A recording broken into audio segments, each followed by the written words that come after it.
You're listening to WZYE 95.9 FM. You are listening to WZYE 95.9 FM, the most influential name in Caribbean radio in the tri-state area. Broadcasting from East Orange, New Jersey, the most influential name in Caribbean radio, WZYE 95.9 FM.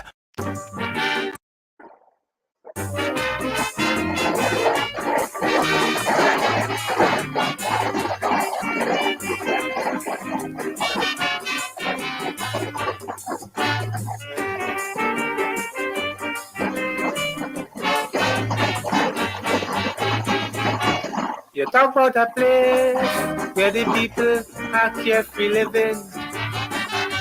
It is such a place of fun loving, spraying and petting. This the land where people don't care if Ash Wednesday fall on Good Friday. Man, they love the struggle in this happy-go-lucky way. It's Blockorama, Fetorama, and just now is Masorama. So the foreigner come for carnival, and he telling himself after he had a ball, Trinidad is nice, Trinidad is a paradise. It's a foreigner in La Trinity, the people have a carnival mentality. Trinidad is nice, Trinidad is a paradise. They are not serious, very few conscious, so I cannot agree with my own chorus. Trinidad is nice, Trinidad is a paradise. But I hear some people talking about revolution day, changes on the way.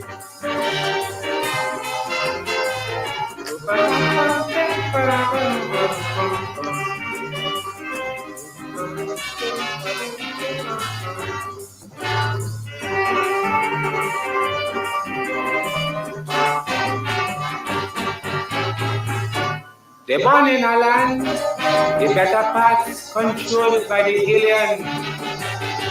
They fill the pockets of Portuguese, Chinese and Syrian. Trinidadians is who shape own land. Now is the time to make the land their possession. For their sense of taste will just trace to all them fancy showcase. So the businessman, he blow their mind, and his dollars, them got to find. Trinidad is nice for men like Sabda, so Kalani, Maraj, and YD Lima. Trinidad is nice, Trinidad is a paradise. Business expanding, more banks beginning, so is the capitalist and them who should sing. Trinidad is nice, Trinidad is a paradise. And like the slave masters want to bring back the hip, and the chorus singing like they on a trip. Trinidad is nice, Trinidad is a paradise. But I hear the sister talking about revolution day. I am on the way.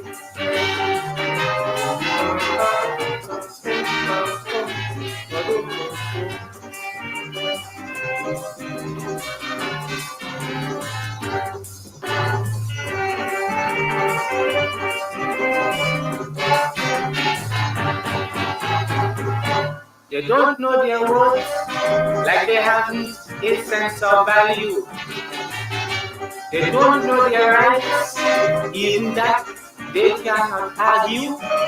750,000 people cannot get up and do something about the struggle, but to plan for the next holiday, to get their lives away, and forgetting that they own the soil of which their foreparents toiled. For the people who found the Constitution laws, for the oppressors and foreign investors. Trinidad is nice, Trinidad is a paradise. Amoko and Shell business did went swell, on your oil them foreign parasites dwell. Trinidad is nice, Trinidad is a paradise. Yet the song I sing, like if I hear the chorus singing, God save the king. Trinidad is nice, Trinidad is a paradise.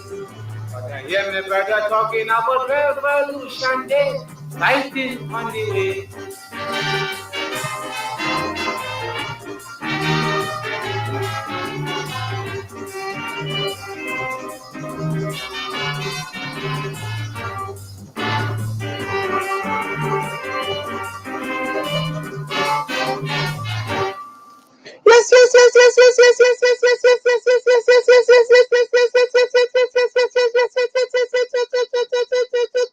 Let me say a special hello to all the WZYE 95.9 FM listeners. Of course, ladies and gentlemen, it's in the village with the dark triplets on WZYE 95.9 FM. And we come to you every Tuesday, Thursday, and Saturday from 6 to 9 p.m. That's Tuesday, Thursday, and Saturday from 6 to 9 p.m. Let me bring in 1/3 of the dark triplets here. No other than Diana, Volney, Benskin, the Storm, McDonald. Hey, what's going on? You eat a food today? Nah, I do no EAF today. No EAF. You don't eat no food today. Okay. No EAF. No EAF. You don't eat no food today. All right. Nah. I ain't getting the business of EAF yet. I bet You you know a that whole EAF stuff in South Africa, right? So I trying to yeah. The EAF in Trinidad and Tobago. I'm gonna bring in no other than E. Marshall Tom E. Nesbitt, the commissioner out of Newark, New Jersey, boy. I wonder what that E stands for. Eat. Ever ready. You're a battery boy. That's right. Anyways, a special good evening to the village family, especially to you, Mr. Wall Street, and the Stormy Storm. How is Stormy doing today? He's in bed. I sent a video for Anselm to play to see the trouble I go through all day long. But, while I'm writing, he's good. Getting into a whole lot of trouble. And he's getting his wagon fixed at the same time. Go ahead. So, of course, folks, our first guest is already in the back. I don't know, he's starting a new party. Like, you want to come early in a new party too? I don't know what he's doing. They tell me, he's that Tobago or what? I know. I don't know. I think he's from Dominica, You think he has roots in Dominica, but they tell him at a certain time. But anyway. That's the most beautiful island in the Caribbean, Hey. Correct is right, Barbados behind there, boy. Watch it. Correct is right, boy. Well, we're talking about it. They say if Columbus came back today, the only place he recognizes is Dominica. Really? So, as usual in the village, we always have woman first. Woman is boss. You had to play that song by Denise Plummer, yes, boy? That's right. Yeah, so Kish. All you know that? All you know woman is boss? Takesha come first, second, and third again. Good evening, Takesha, and I saw you hailed me. Also, Nadia. You know what it is? Let me do something before we bring in. Let me do something really early because I forgot to do it last time. When the show started get vibrant and thing, what kind of thing that's happened. Okay, let me do this. I want to do something that I was supposed to do last time, but I forget to do it. Okay. And I don't want to forget to do it again today. Let's see, right? Oh, I get rid of that thing, boy. Yeah, boy. Boy, talking to myself there, yes, boy. Nah, but I go still have to try and see if I could get it here. So folks, today of course, we have Takesha coming in first, and right after Takesha was the next young lady, no other than the one. Well, you know what that is, right? What the one that makes your heart flutter? Tell us about it. D, you listening? Well, wait, man. How she can make my heart flutter? I never see she before. because whenever she appears, your decibels drop to. Tommy, my heart fluttering with a Remember what your mother-in-law tell you. Stick to that trend. Huh? Okay, What is good. that? I have no memory. All right. Nah, my mother-in-law perfected boy. My mother-in-law tell me that. She says, Slim, be careful, Always Allah remember. has no memory. Always remember that. Mm-hmm. Yeah, hold on. Let me see if I get this one here. All right, look at here. No, get it here. I get it here. So I was supposed to play this last time, but I didn't play it because we got caught up in all kind of thing. Sometimes in your community village, Oh, there's Lord, all this kind of is things we stuff. just get caught up in. We get all caught up. And I wanted to apologize because we play that fella. What's that fella name again? Who was the baby the other day? What's his name?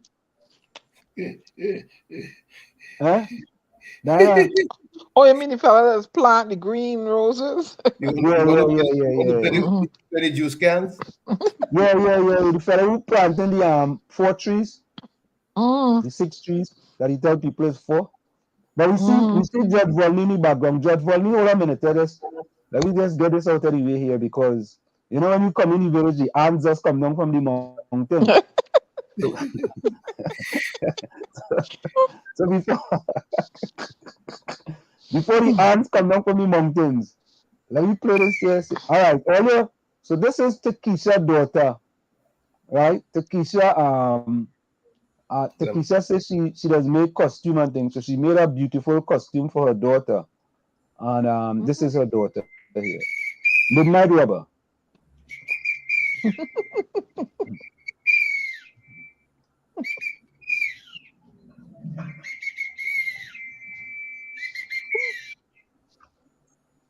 Stop, you mocking pretender.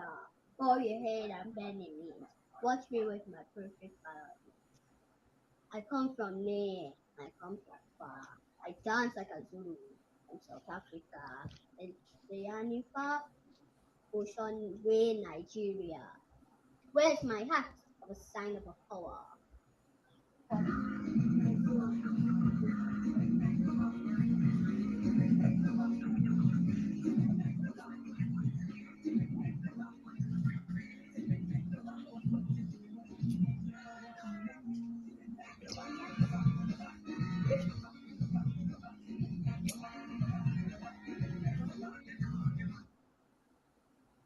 Yeah, well, that's Takesha's daughter. Takesha is a wrong person. Takesha could make costume.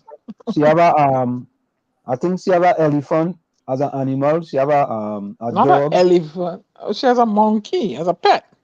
Oh, it's a monkey. Yeah.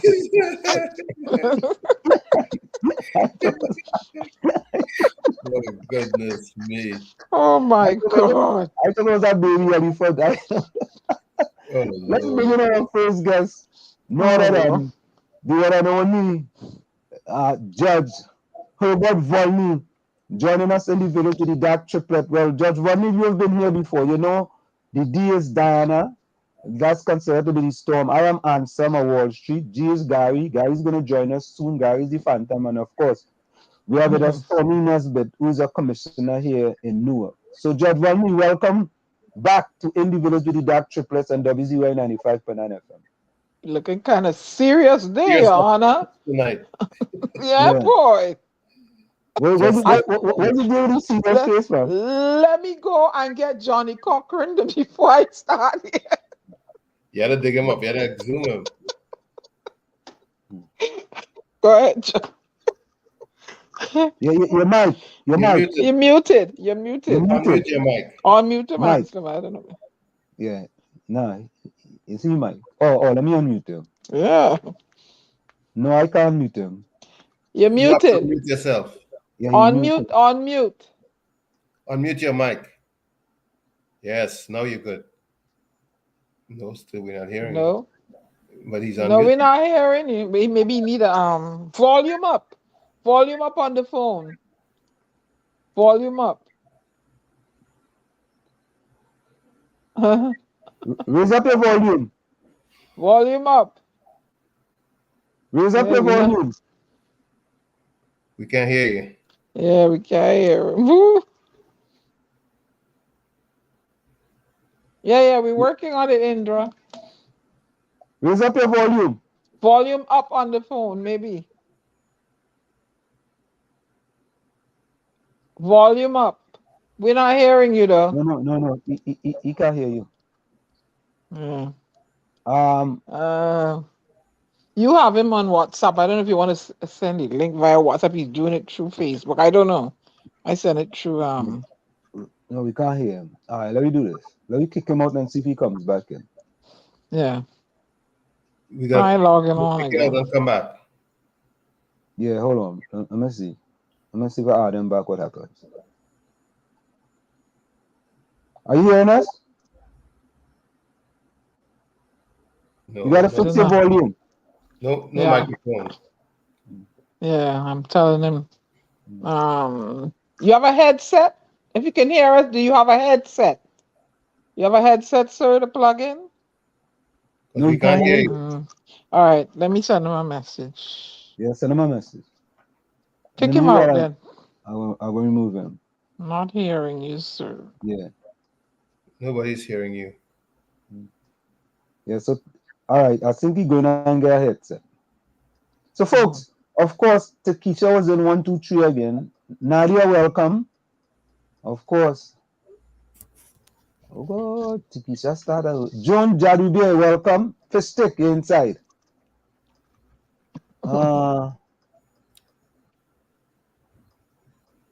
Takesha. Troy Smith, you inside.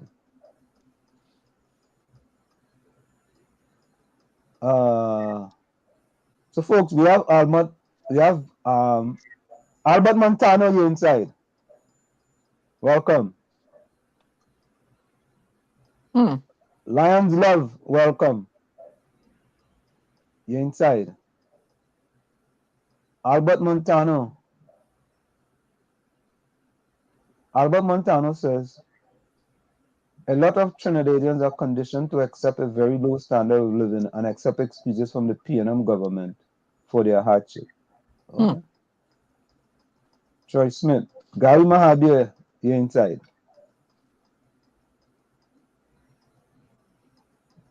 Indra Mohammed, welcome you inside. Yeah, Indra from the BTM, yes, Indra, welcome. Yes, that's the lady. Yeah. Yeah. Judge Volney. Yeah, Judge Volney had to fix the mic. I don't know why. Like he knew party by the mic for him. Oh God. It green? Eh? It green? No boy. All in see, listen, all in know Judge Volney started a new party. No, what's the name of it?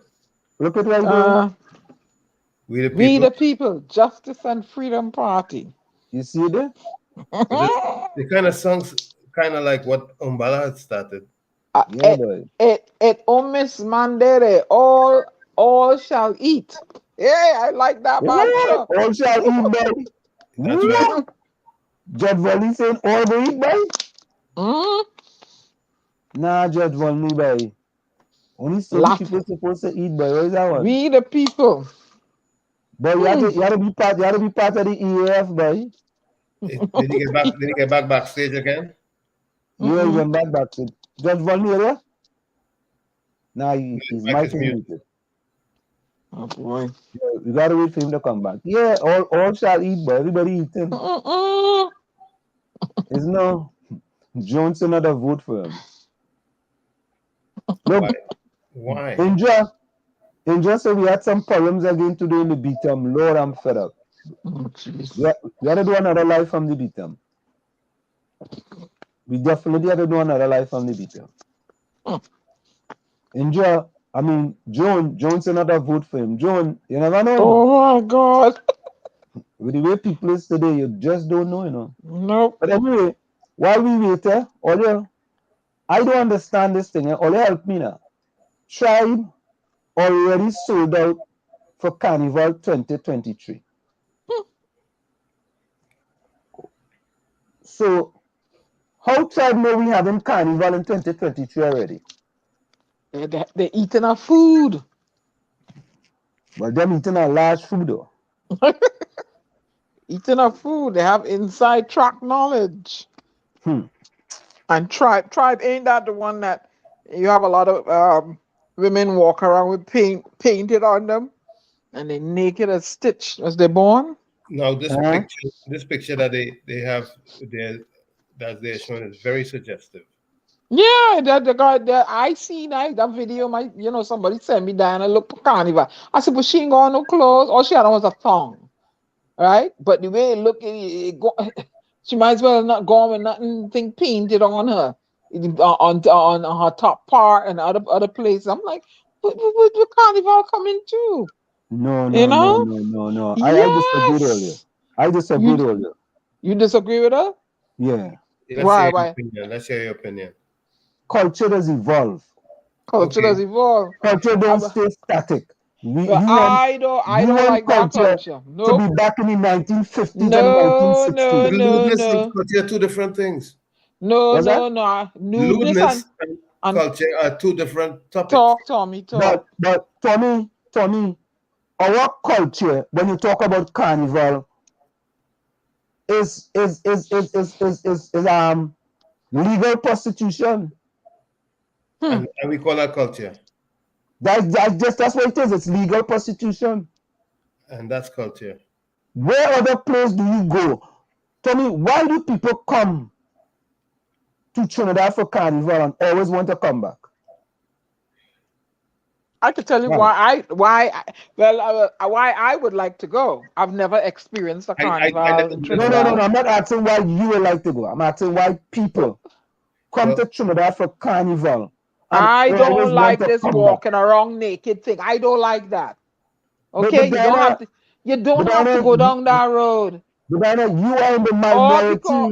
Because you want to whine on somebody. Boom. See? No, you don't have to go down that road. Diana, you are in the minority. How do you mean I'm in the minority? You're taking away the essence of carnival, women walking around naked. What is the essence of carnival? Fun, safe, clean fun. Why would women have to walk around naked no, I don't like that. You know what? Diana, I don't like that. You are in the minority as far as carnival is concerned. I don't like it. Not good. You know what's funny is that you know what millions carnival brings into the country? You can make millions without women walking around naked. Do they walk around naked? Hello? It is an art. It is the way they think. No. I don't agree with it. No. No.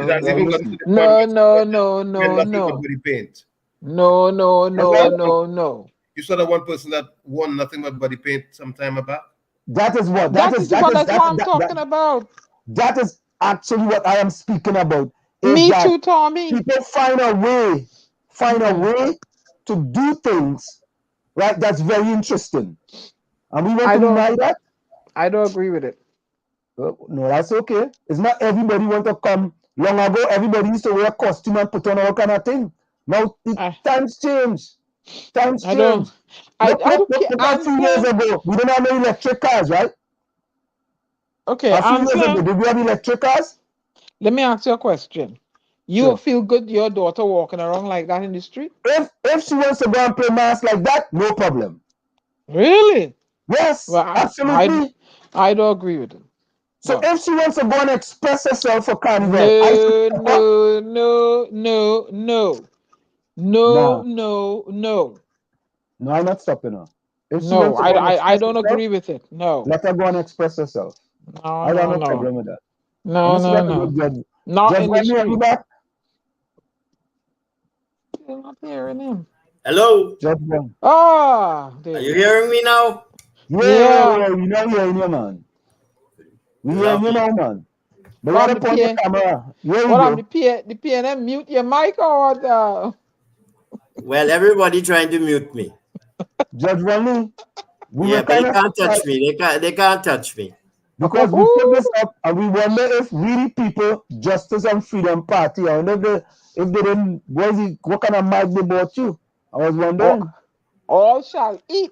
You know, people All want shall people eat, like boy. that. People like that mantra. All shall eat on the heels of a pandemic where people were starving. That is very eye-catching. Yeah. Judge Volney, all you really think all shall eat, boy? All you really think so? If Huh? you put all shall eat a food. Are you hearing me now? After having tried to make fun of me? Oh no, we're not making fun of you, You know we sir. can't make fun of you. How we gonna make fun of you? We can never make fun of you. Never. I will mash you No. all up. Massive, you Oh can mash no, up like yeah. TDD. You can mash you up. Here we go. Yeah, There was you don't seem to understand the man you're talking to, you know. whoa. Yeah. We And know that. have regard for me that you may not want to, but I No. respect you all, and you know, I'm very happy that you've invited me to come on. That's how we lighten the mood, sir. We lighten the mood like that. I Nothing know. personal. I was listening to you all along. You didn't hear me, but I was hearing you. But before we go in it, they're talking about Dominica is the most pretty island in the Caribbean, and I disagree. Barbados. Barbados has nothing, man. Beaches. I'm tired of that, man. A set of old buses on the road full of potholes. Barbados is no destination again. That's for the white people to go to because they cheap flights into Barbados and stay in cheap hotels, cockroach hotel. Oh, me, I'm ugly. All right. No, Dominica is a new destination. As a matter of fact, American Eagle now flies out of Miami, I think 3 times a week to Dominica directly at 379 US round trip, which is really very good for a new destination. And I'm not Dominican born, you know, mind you. My mother was a Dominican, and I grew up, I went to school in Dominica. But I know the island very well, and as one of the crew mentioned it, it's the only place in the Caribbean that Christopher Columbus, when he rediscovered the Dominica, would be able to recognize today. Okay. And I understand it's not the Dominican Republic, but I don't want to diminish any other island. Barbados, yes, because it's very limited. There really is nothing but some nice beaches there. Not even the food. The food sucks. You know. They have nice people. The people are very warm and engaging. But when it comes to the best, Trinidad and Tobago, that's the best place. I agree with that. I've been to all the islands in the Caribbean. I've been to all of them. And Jamaica is nice, but I don't want to get killed in Trench Town, you know. And Trinidad is lovely. I adopted Trinidad as my home country. Many people seem to think that is a disadvantage, but most people are born in a country. They had no choice of choosing their nationality. I did. I came by boat, not by birth. And I took the conscientious decision that this was where I wanted to make my life. And I have made it. And Trinidadians have accepted me as one of their own. And I'm grateful for it. I mean, they have made me a judge in their Supreme Court. They have elected me to Parliament, to the House of Representatives. And by and large, they still have a lot of trust in me. Oh, so that means the Bajan girl could go and do something in Trinidad too then. You never know. Talk to me. Let's get serious now. So Judge Volney, before we get into the Justice Freedom Party, which is what we like to have a broad discussion tonight about, I just wanted to get your feedback on the situation with Paria Fuel and the 4 divers that unceremonious. Let me not even say that. The 4 divers that lost their life in that tragedy. What is your take on that? I find it's a disgrace that they allowed those people to drown. You know, they had no plan. They had no emergency. They just were unprepared for something like this. And those poor guys, they were not rescued when there should have been a plan to rescue them. And it tells you that this pariah company is ill prepared for these kind of emergencies. It's shocking. The whole country is in grief right now. You know, you're up in New York, New Jersey, but we in Trinidad are in grief. This thing has really hurt us. You know, and we want someone to be held accountable. In this country, too many people get off the hook with no sort of beyond the tap on the wrist. And that nonsense has to stop. People have to become accountable. People have to be fired. You know, I was held accountable for Section 34 unjustly, I think. And I was fired because they felt that I was responsible. And I took my dismissal like a man, you know, and those who fired me, they are in the doghouse now, not me. I am ascending. Oh. Now, Aslam? your questions. Let's get your questions now. So just Volney, we don't want to pass blame on individuals for this situation there, boy. But this new committee, another committee again, it seemed to me that the PNM is very good for forming committees when things happen. And then they form committees, they come up with a report, and do they normally make those reports public? Just asking, because we don't live in Trinidad. If it shows serious negligence, they'll cover it up. And it will show serious negligence, lack of preparation for these sorts of emergencies. And because of that, someone has to fall on their sword. And they will delay and they will delay and they will delay and something else will happen in the country and people will forget about it. Unfortunately, the families are the ones who will have to carry the burden of the loss of their loved ones. You know, it's interesting. I don't expect much to come out of it. Just people forget about there was a blackout just recently, you know. Long time. As a matter of fact, thanks for reminding me. We forget about that. They actually forget there was a blackout. They totally forget about that, you know. And not only that, but just Volney, help me.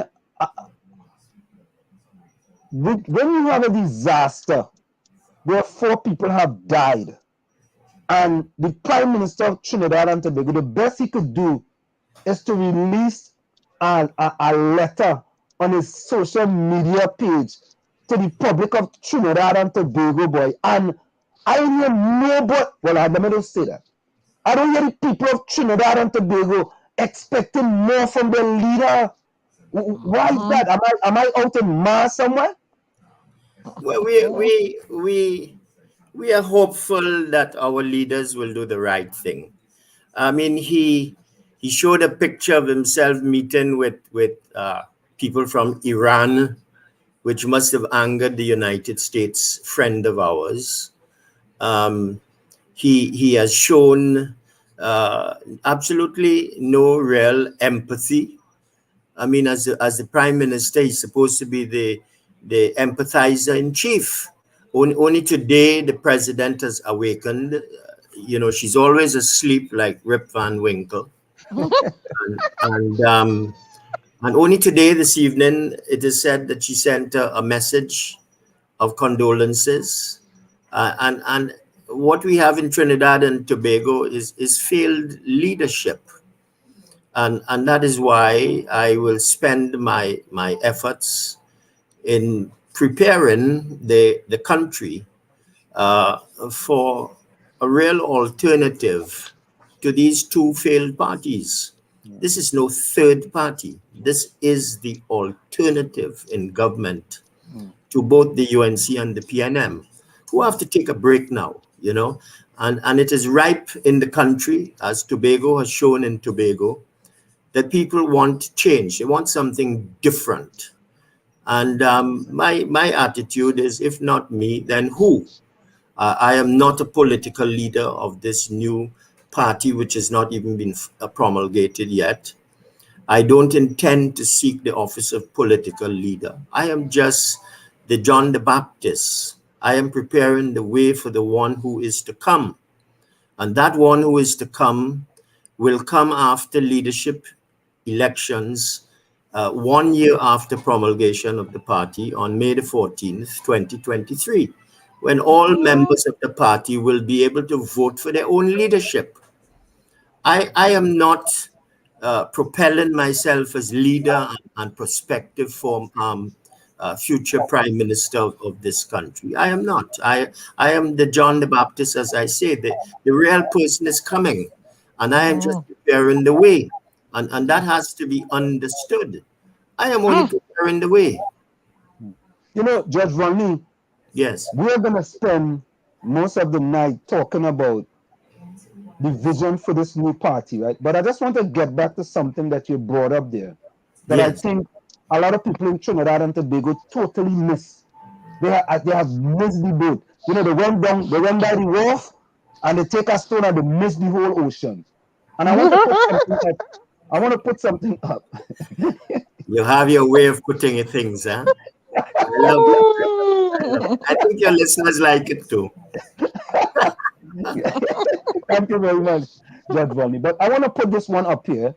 This says that the PM meets with Iran presidents in Doha.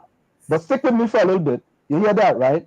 The next one is this one. Another article says, Iran's president says country ready to share oil and gas experience with TNT. I'm gonna put up a next one here. There's a little part I want people to understand here.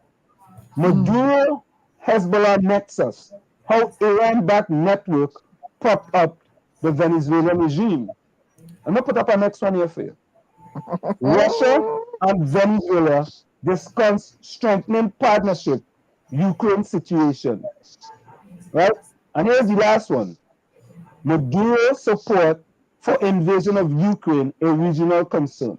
Now, Judge Volney, as you know very well, Iran is an enemy of the United States of America.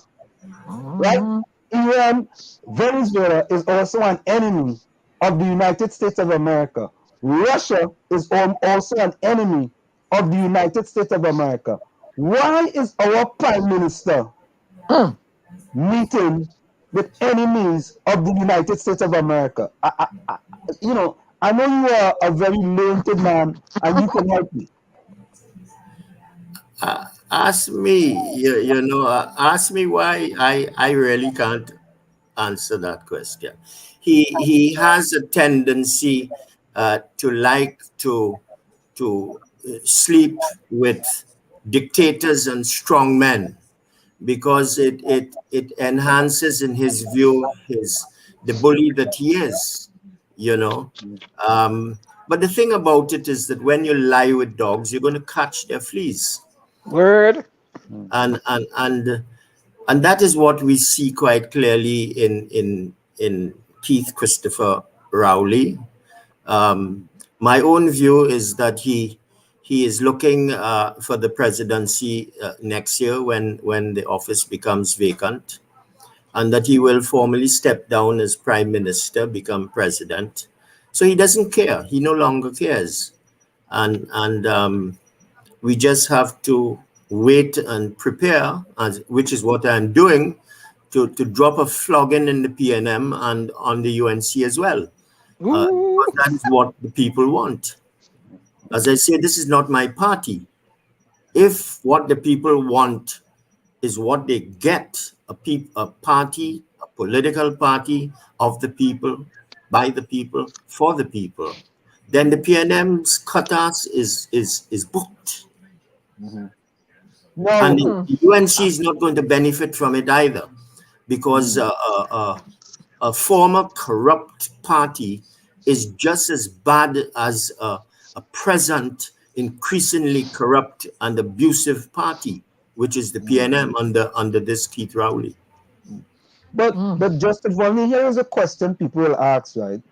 Yeah. You are out front with the JFP, right? And you indicated that the political party is under construction, right? It is It is block being by built block by block from a solid foundation. You are not the leader, and the party is to be promulgated on May 8th with the signing of an instrument and proclamation of this party's constitution, which Yes. has no political leadership until the leadership council will be elected in the party's first online internal election to be held in totality, transparent way, under the informed and watchful eyes of its membership.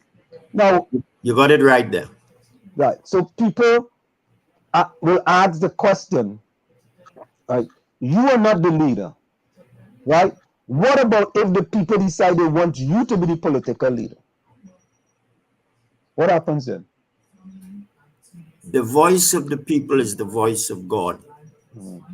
And I am a man of deep faith and belief in the goodness of God. And I seek no office. I seek no office.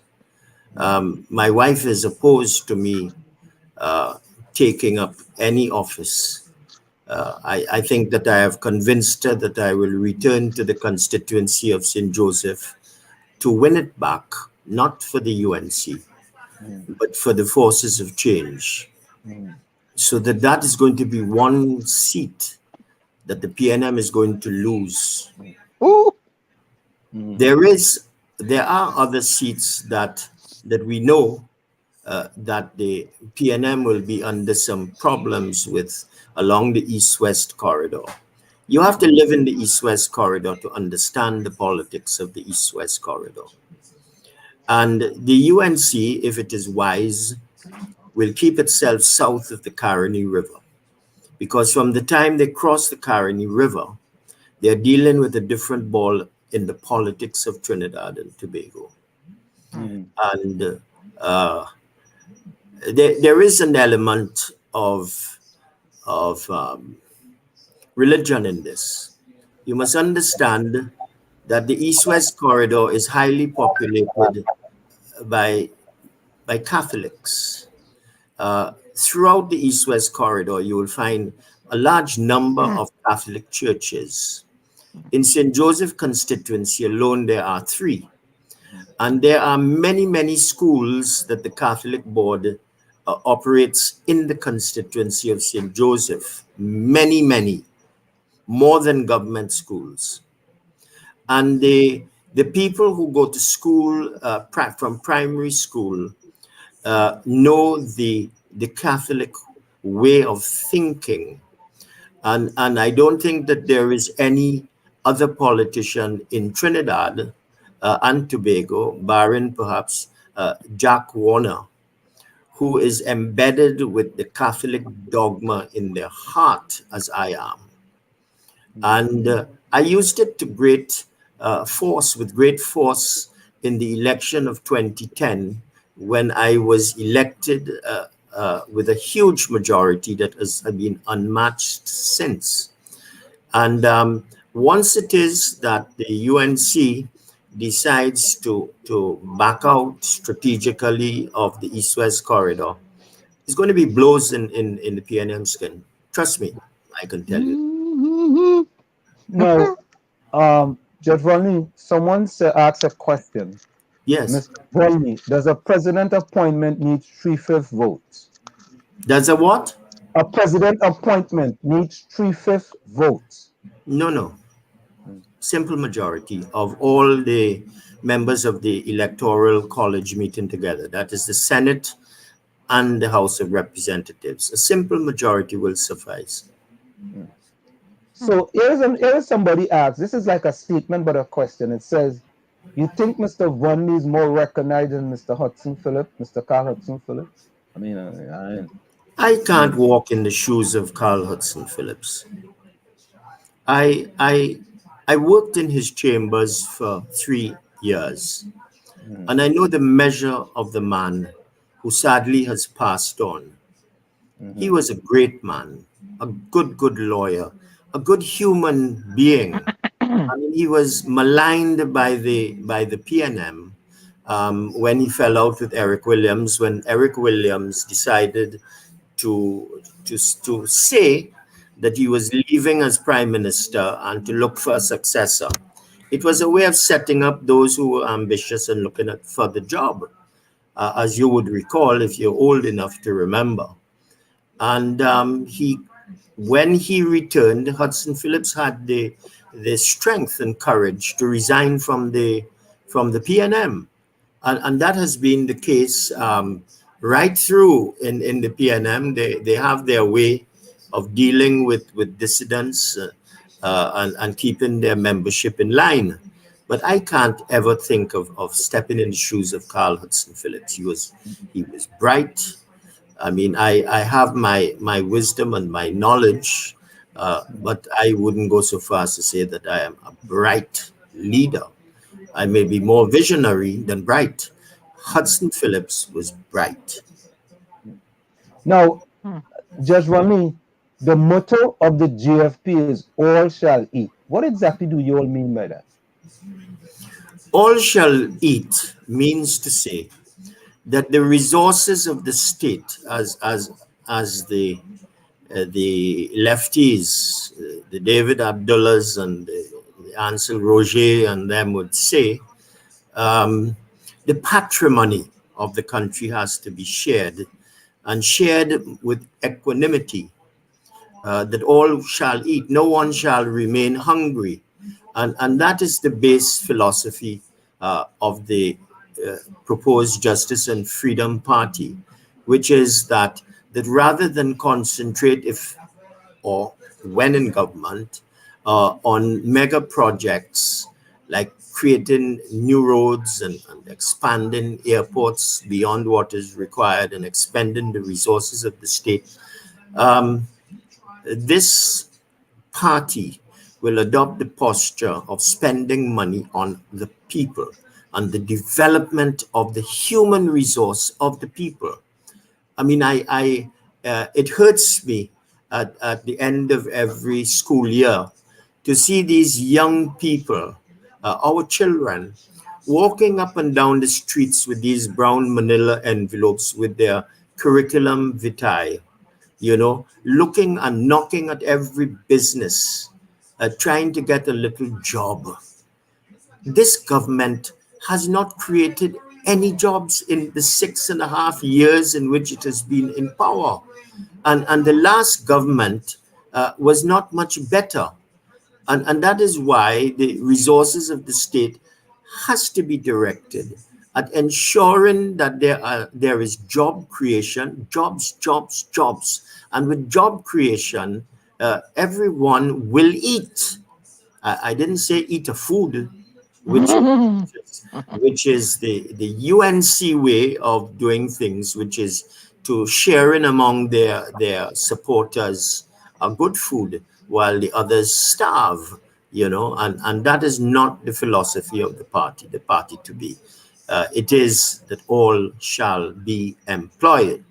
It will take us to reopen Petrotrin under proper systems and with the Oilfield Workers Trade Union as a virtual equal partner, because they have the wherewithal, the knowledge of how to operate a refinery, and thousands of people automatically will get back into good paying jobs, that we can maximize the value of the oil that we take from the ground. Today, it is over $110 a barrel. And we're just not prepared for that sort of wealth that is going through our hands, and that is why I say the PNM closes and we will reopen if we are given the mandate of the people to form a new and exciting government after the next general election. Now, Judge Volney, I hear you say all shall eat, right? And Yeah. I know you saying it's not a eat of food, right? And I understand that. But if the bottom of the barrel, if those people are the bottom of the barrel, what is the party's initiative to bring them people up at the bottom of the barrel. Because if all shall eat, right, and all eating equally, them people will still be in the bottom of the barrel when the day done. So what it is, Nobody's going to stay at the bottom of the barrel, because there will be an equanimity approach to the distribution of the resources of the state. There's more than enough money there that everyone can eat better, that we can do better, especially for the poor. You know, we have so many old people who are living in squalor. um, you know, we have to look after those people. They have contributed, and because they are old now and mendicant, you know, it doesn't mean to say that we have to wait for them to die. That is what is happening in this country today. And we have to raise the bar, the standard of living, the quality of life for everyone. And this government, this PNM government, continues to adopt, with all due respect to supporters of the PNM. Now, understand there is nothing wrong with supporting the PNM. Okay, there's absolutely nothing. I don't, you know, if people have their reason for supporting the PNM, I can't, you know, tell them that they shouldn't support the PNM. All I can do is say that there is a better alternative to the PNM. And the idea is that since independence, the position, the philosophy of the PNM has always been that the cake is limited in its size. So what we will do is we will give the supporters of the PNM in their regional corporations and in the constituencies held by the PNM, the 65% of the patrimony, and all the rest will get 35%. And that is the sort of thing that progressive government will not do, you know. And the only way to, and the UNC is no different, you know. I was in the cabinet of Kamala Prasad-Bissessa, and I saw it. I knew that there would have come a time when I would not be able to tolerate it further. Fortunately, I got sacked before that time had come, you know. And it is just a reversal. I sat there seeing the removal of good Afro-Trinidadians from state boards. The only person who stood up to it apart from me was Winston Dukaran, and kept saying that this man is a good man. Why are you getting rid of him? You know? And I saw the wholesale removal of good Trinidadians. They are Trinidadians. The color of their skin and their political support should not prevent them from remaining on boards in which they are performing and doing well. But I saw the UNC take their supporters, some of them just monetary supporters, and placing them on boards, and bad decisions were made during their period. I was only in the cabinet for 27 months, but I saw it. And that is the sort of governance that led to absolutely no upliftment of the poor during the term of the UNC. When the phrase eating of food arose, it was Jack Warner and I, let me give you a piece of history, who had told Kamla and Rambachan and those people that the UNC and the People's Partnership were going to lose the election if they continued to bring their contractors from Pinal and from Tabakit to do work in St. Joseph and Tunapuna.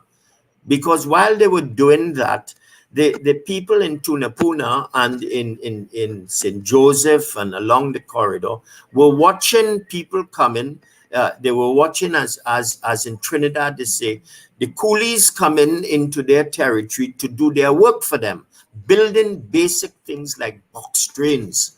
And we warned Kamla and them that they would lose the election if this continued.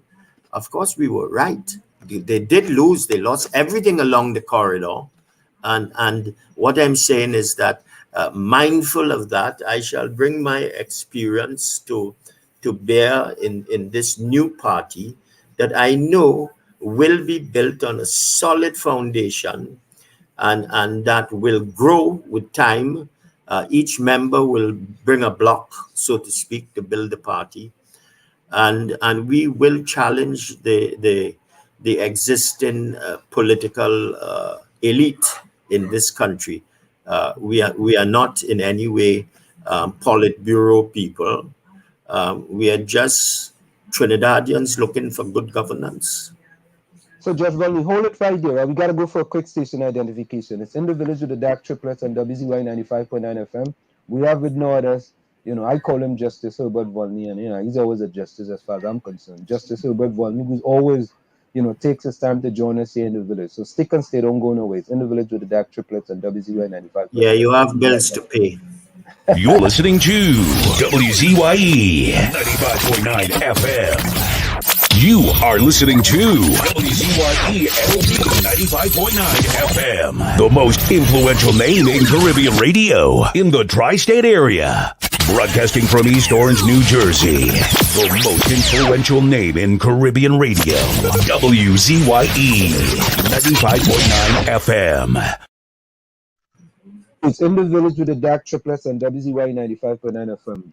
We have with us tonight no other than Justice Herbert Volney of the new party, which will be promulgated on sometime in May. May the 8th. May the 8th.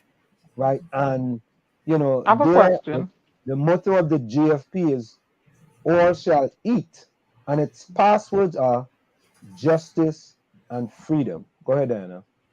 Yes, Justice Volney, welcome, and thank you for coming into the village. My pleasure. I was born in Trinidad and Tobago, so that's my birthland. That's okay.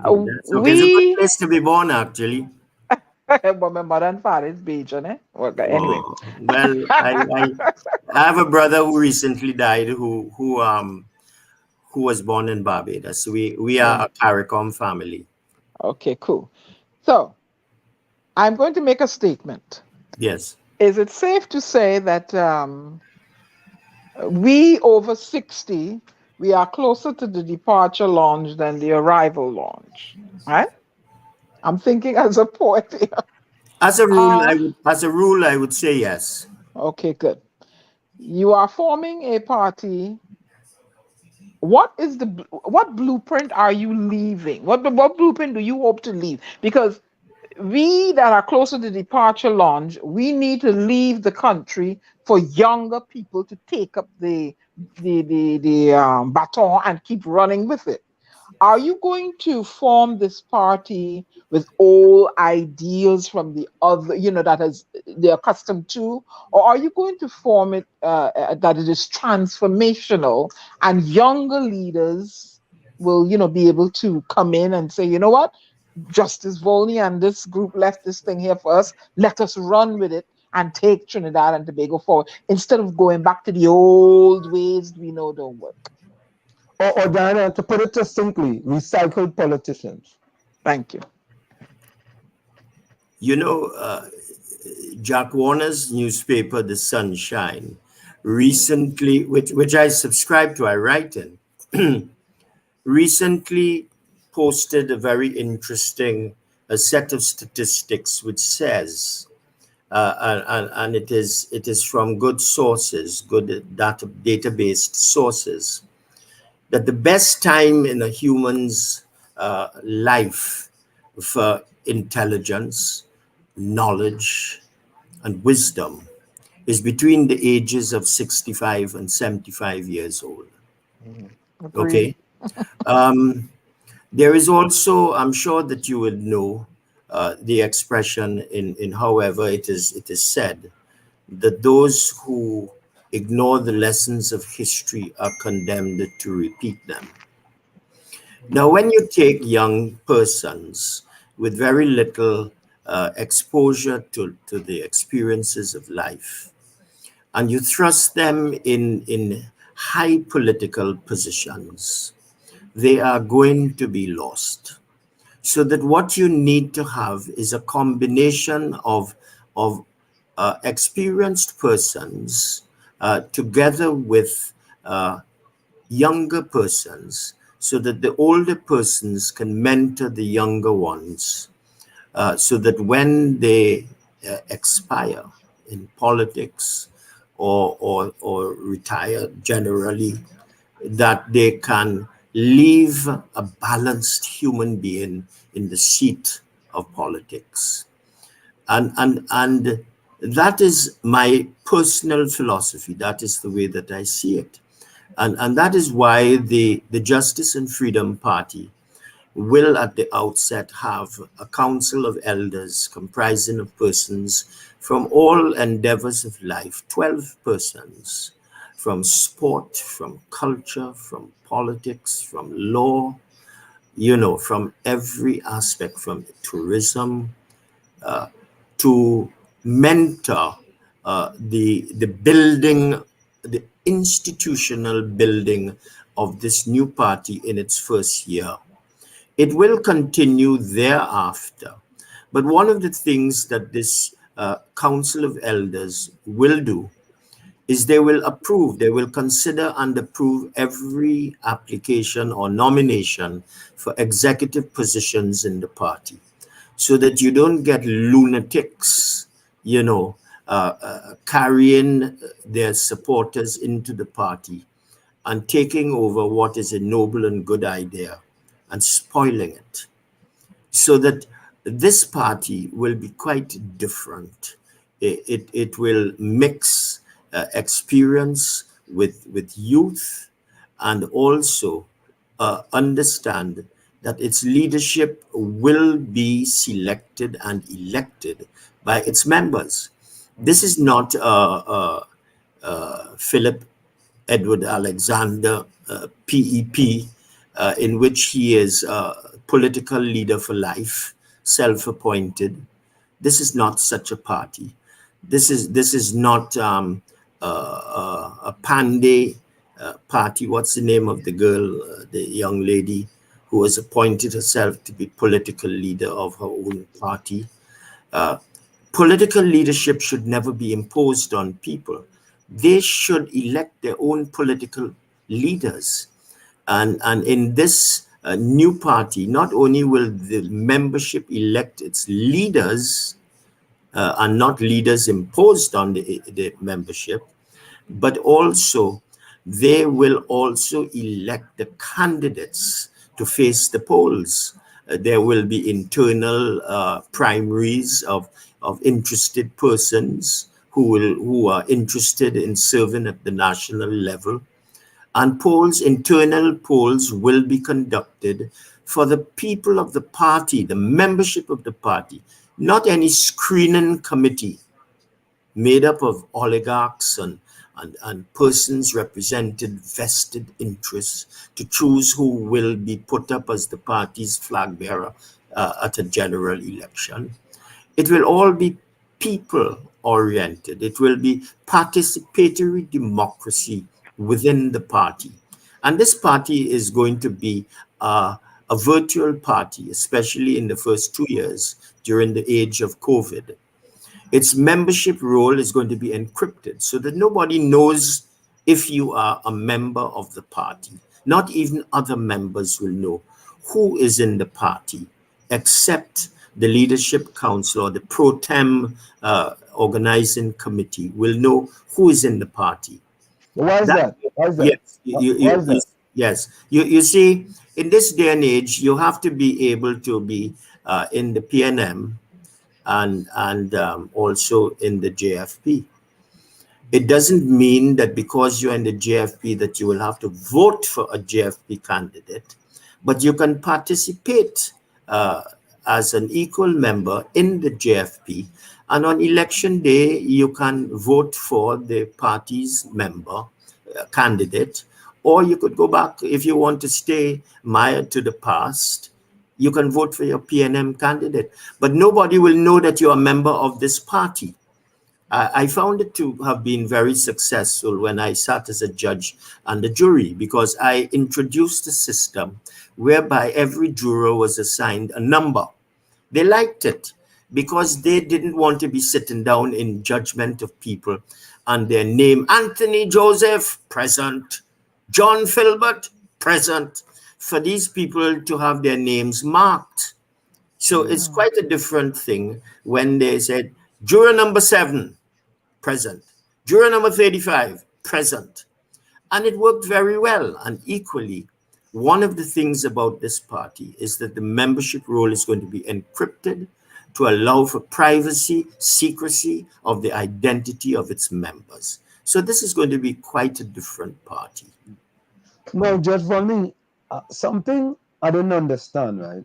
Yes. There will be no membership fee to join, but only members in good financial standing will have access to the membership page on the website, which offers party news, polling, and other benefits. If you don't have no fee to join, but you have to be in good financial standing, explain that to us. When you join without paying the subscription, you become a provisional member, and you don't have access to the membership page of the website. When you pay your subscription, then you have a coded access to by your number, your party number, to the benefit of the private side of the membership side of the website, where all the information and the polls and all these things take place. So what about if you can you be a subscriber, another member? Because you say a membership fee. Membership fees is just to be a member. You don't have to be part of the organization. Help me here. Right? You have to subscribe to the ideals of the party, and if your conduct suggests that it is inimical to the best interests of the party, you'll be hauled before the disciplinary committee of the party and thrown out of the party. This is a serious thing, that we are doing. This is no joke overnight party. As I said, when we are established, nobody will know the extent of the force that we are coming with.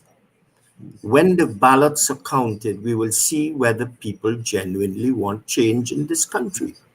And if they want change, they will have a good array of candidates, people they can have confidence in, people that they can trust. I know that the people, by and large, trust me because I was a judge. They know of my removal for all the wrong reasons as a minister. And they know that, and they reacted to it by successive defeats of the UNC and Kamla. There's no way that Kamla Persad-Bissessar is coming back as Prime Minister of this country. And people know that. And by the time the force of our party has dealt with her, she will want to ride out into the sunset. So a membership due is different from a membership fee. When you get a membership dues, right, that means that you're subscribed. And once you are subscribed, that means to say you are in good standing, then you are able to seek election to the Leadership Council and to vote. Is that accurate? Yes. Once you're in good financial standing, and we're not talking about any big money, you want to subscribe and you don't have the money at the time. It's only going to be probably about 100 TT dollars, not much. But even so, there are people catching their skin in this country, and $100 is a lot of money, to put out. And we understand that. That is why we will offer provisional registration. And when they get the money they paid, they become a full member. They're able to access all the bulletins, the private bulletins of the party, as well as participate in polls, participate in the building of the institution of the party, as well as polling on matters of policy development of the party. The party is not going to set out the agenda of change. It may set out the agenda for change, but not of change, how it is going to be, how it's going to take place in the country. That will be a matter of consultative participation of all members in the affairs of the party. No, Judge Volney. Yes. Don't you think it's somewhat limited if your target market is the 17 to 35-year-old age group? Let me tell you something. The people who are most affected by inept governance is that group of people. And that is the group of people who are tech savvy, right? They all have smartphones. They're able to do just about any and everything on a smartphone. But my daughter, my first daughter, is in that group.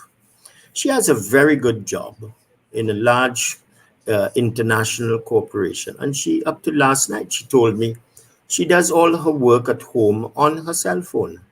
You know, she has a good cell phone.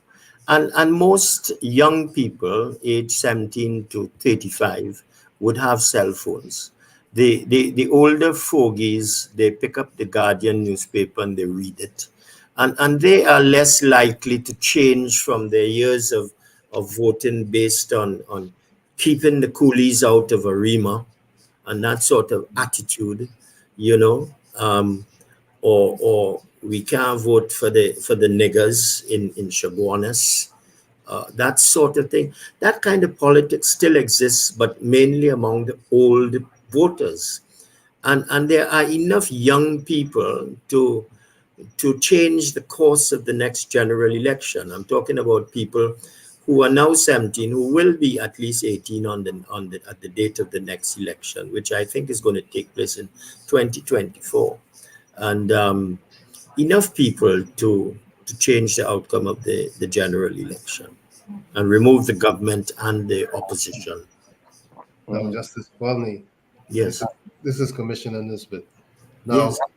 we in the commission, our Caribbean Commission, and we always discuss holistic solutions for the region, because we believe that if one Caribbean country is doing well and the others around it aren't doing so well, it's problematic. I'm Yes. saying that to say this, that I hope and I believe that a solution for our youngsters would be a regional solution, should be a regional solution, because security is an issue.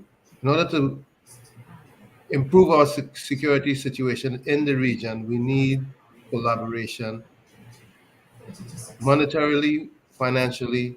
We need to have the islands bound together. We need a common currency. We need one overarching system that would really make a difference and create sustainable change, as opposed to just insularity and myopia. Agreed. But you must understand that in the politics of the day, charity always starts at home. Yeah, You but know. we've been at it for a while. It's time we change Yes, gears. we have retrogressed. We have regressed. You remember the days in the federation when we had the federal maple and the federal palm that would carry poor people all the way up from Trinidad to Jamaica. There was interaction. We knew each other. We had this. We now have this CARICOM. The Treaty of Chaguaramas, but yet during the COVID lockdown in Trinidad, CARICOM citizens were not being allowed into Trinidad and Tobago in breach of the ratified treaty of Chaguaramas. And politicians, present day politicians, are not concerned about any unity, regional unity as you make it out to be.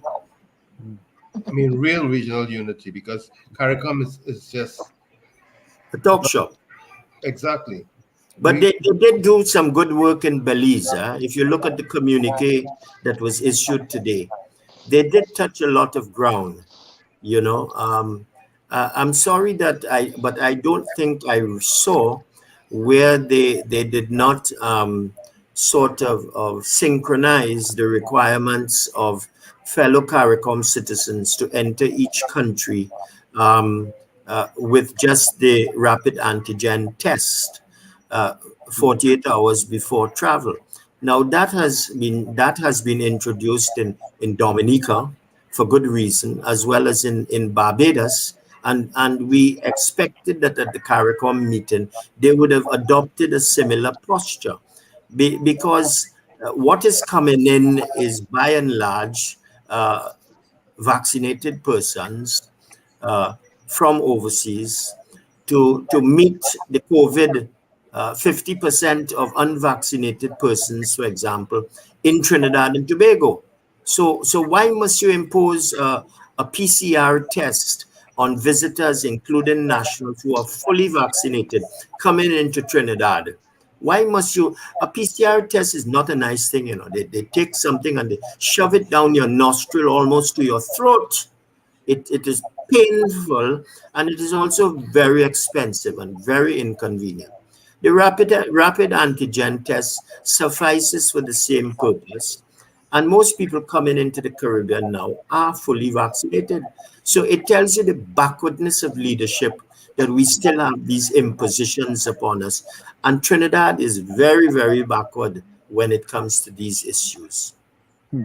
Yeah, well, I really believe, and I hope that the way we are observed and they look at us in the United States as all Caribbean people, especially in my city, they see us as one people. We cannot see, we are quick to identify as being Trinidadian or Guyanese or Barbadian. Brother man, you're very wrong. We are not one people.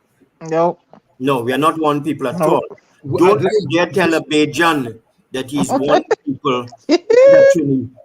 I know that's what we believe, but I'm saying that in the eyes of, let's say, our mayor in the city, y'all in foreign, all Caribbean, y'all could do that. You could talk about it in foreign, but when it gets down to the islands, every island has its own emperor.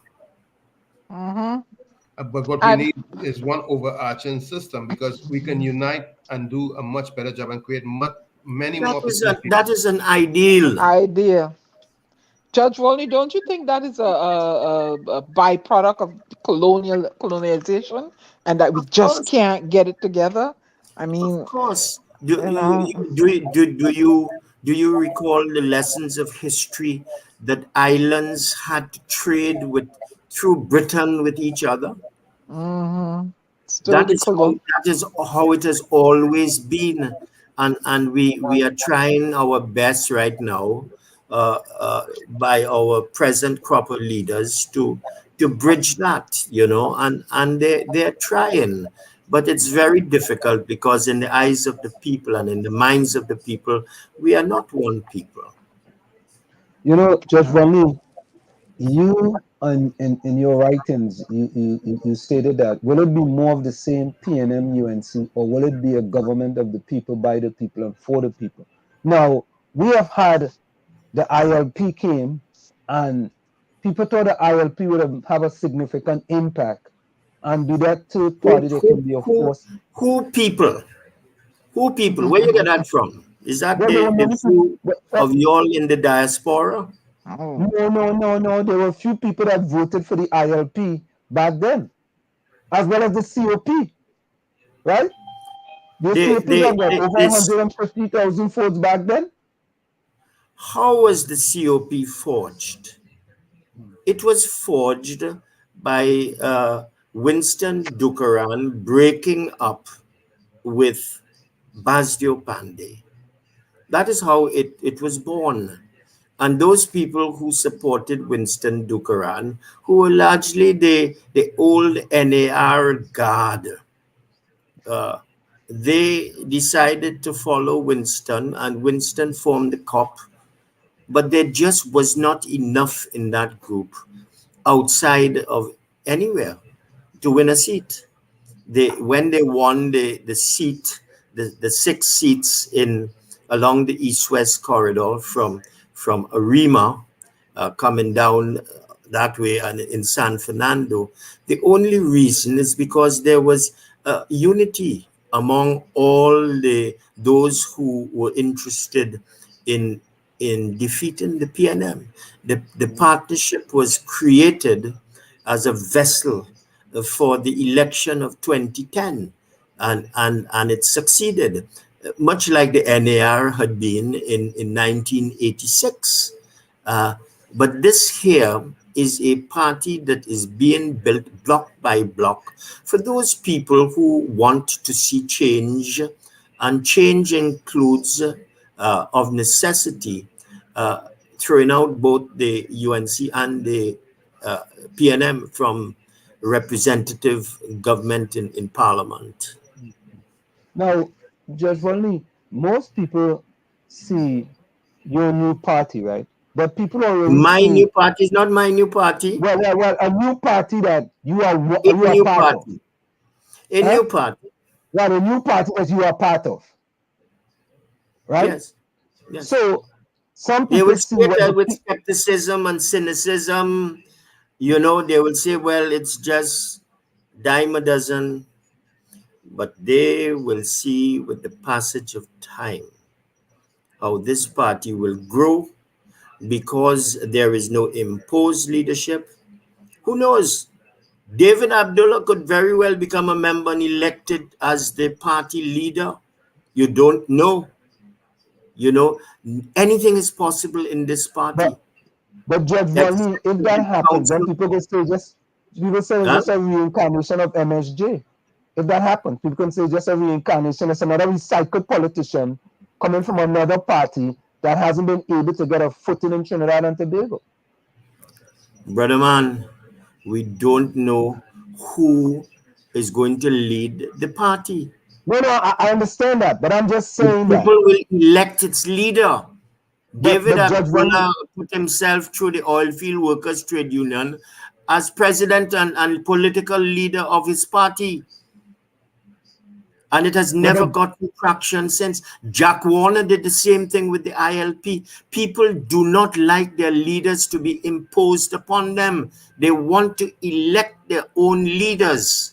The closest thing to that happened with the UNC election of Kamla Prasad Bisesa in 2010, when she became the leader of the UNC, when people voted overwhelmingly to remove Basdio Pandey.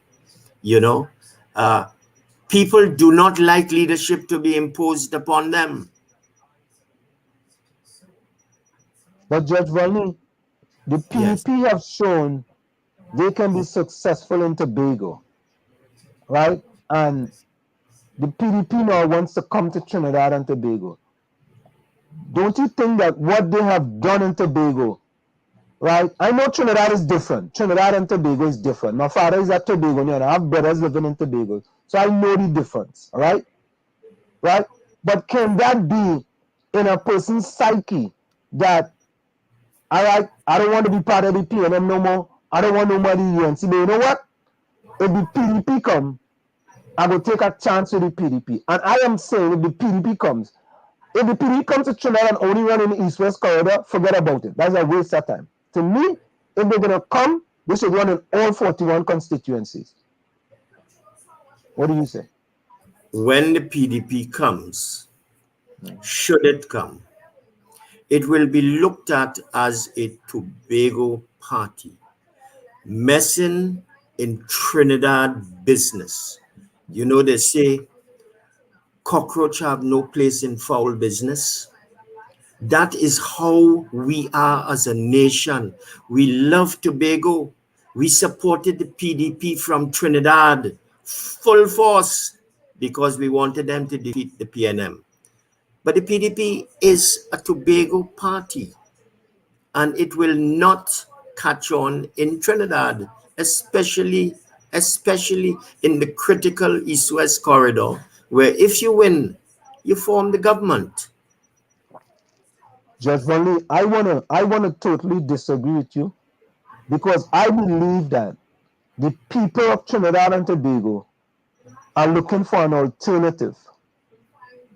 And you think Watson Duke is the alternative? No. But listen to me. I'm saying that they are looking for an alternative. And the PDP, in my estimation, can be an alternative to what the people of Trinidad currently have. All I'm saying is that it could be an alternative. Because So there are could, many. so could the JFP. But I know that I'm not disagreeing with that. I'm not I am disagreeing with involved that. in the JFP, and I have dropped licks on the PNM in my days in politics, and I will do it again. But I am not a washed out old politician, as you may want to make me out to be. are still frothing. Still frothing. But some people want to know why, at your ripe young age, you still want to be involved in politics after you were part of the UNC that had some problems in government in Trinidad and Tobago, and you were part of them. I don't think that there are many Trinidadians who believe that I was part of the UNC. Okay? I was a judge all my life. I was inveigled, and understandably so, to come out in order to transform the criminal justice system. I was doing it, and I was moving too fast. And there are vested interests in the law who found that I was moving too quickly, and they took me out. And rather than Kamla standing by me as Jack did, she took me out. And what has happened to her? Look at her. Look at her today. She's like a dead cork in the parliament, expired. I'm not expired by any means. My brain is very, very active, I can tell you. But Judge Volney, let's be honest though. She's an expired leader. She is the leader of the United National Congress, and she was recently elected. Now, me and Carino, I know Carino brief for Kamla Prasad and the UNC. But I like to stay with facts. She was re-elected. However, to be the leader. When you say she was re-elected, what election are you referring to? The UNC internal election. Okay. Now, you have to understand the way the UNC is established. It is established on a one-person, one-vote system. Okay? Right. When I was the member of parliament for St. Joseph, there were no more than 1,000 possible voters registered in the UNC. And I brought in 500 of that in my time in the last year of my tenure as MP, UNC MP. Okay? In the constituency of Siparia, there is a group of women, just women, most of whom are employed in the county council, headed by Shanti Budram. I call her name. 5,000 of them strong. No contestant for the leadership of the UNC other than Kamla Prasad Bisesa has ever gotten 5,000 votes. And when the returns come in Siparia alone, she will demolish anyone else coming. She did it to Rudal Munilal. She did it to Fuad Khan. She did it to Vasant Bharat. Yeah, she did it to all of them.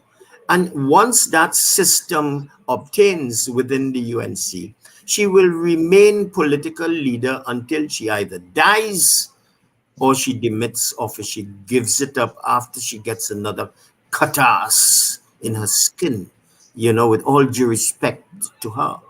And it is coming again. It is coming again. But John Volney, isn't it that you have a vendetta with Mrs. Kamla Prasad Bisesa because she kicked you out of office? Well, I mean, I have no love for the woman again. I have no love for the woman. She has treated me like a sucked chenet seed, taken the taste out of me and then spat me out. So what do you want me to do? Love the woman? I don't hate her, but she's expired as far as I'm concerned. And that is why I am building something that UNC members will flock to. They will remain on the party roll of the UNC, but when the votes are counted and when the fat lady sings, they will see the force that has developed under their nose. So if people change, they will have the vessel for it. They will have the good candidates. They will have a good progressive policy on the agenda. And it will be for the people to decide what they want.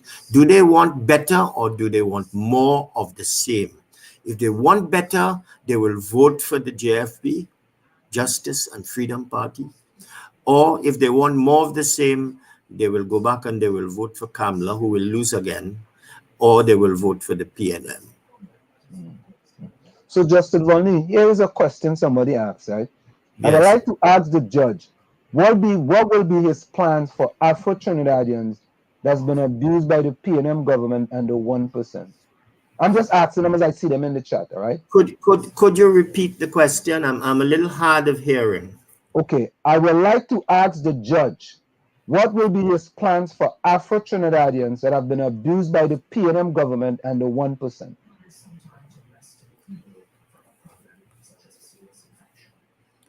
You see me? I'm a red man. Okay? I was married twice. I am married twice. My first wife was a black woman with whom I had 3 children. My second wife is an Indian woman with whom I have 2 children. Okay? I was a good lover, I think, to both. And I grew up in a You country. sure about that? You sure about that? Well, I mean, one could never tell, huh? One could never tell. You know, women could be very deceptive, but she has remained with me for the That's last why I 20 asked you the years. question, though.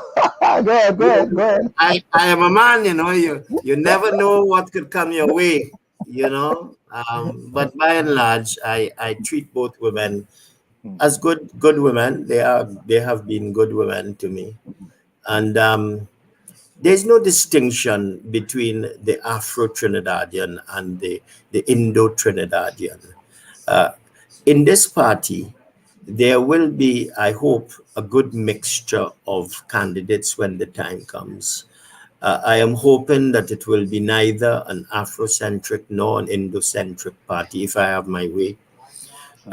There will be room, yes, for the 1% as well, because every citizen is entitled to join.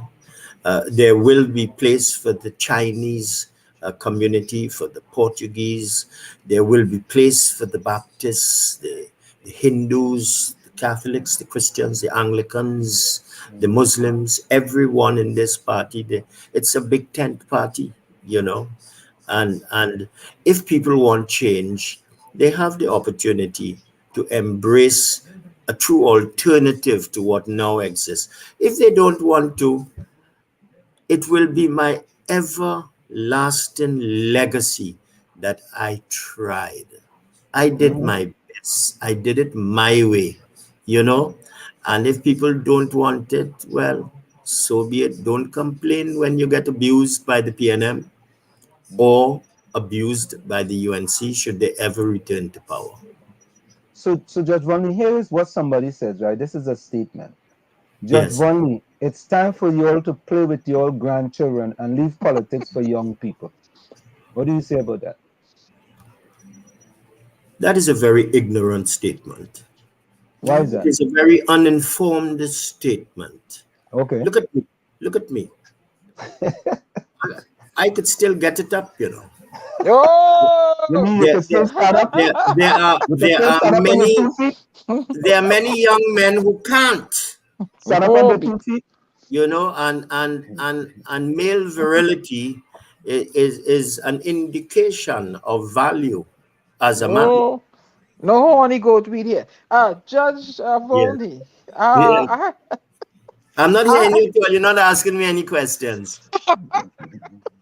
Yes, I have a question for you. Yes. We are seeing more and more where it is perceived that leaders appear to be. You're being very careful, eh? Very choosy. Take your time. Take your time. Ghanaians ask the question, man. Shoot the question at the man now. Don't Leaders appear. Well, why don't you shut the true macaque? Leaders appear to be mortgaging the freedom, future, existence, the survival of the future generations of Trinidad and Tobago for cheap collateral loans, handshakes, and personal gains. How does your party dispense that appearance or get rid of it? How do you go to young people and tell them, well, we're not doing that. This is not what we're going to be doing? Well, it's really a question of education within the party.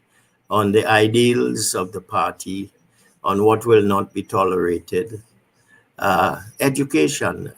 And as I say, the targeted group is 17 to 35-year-olds.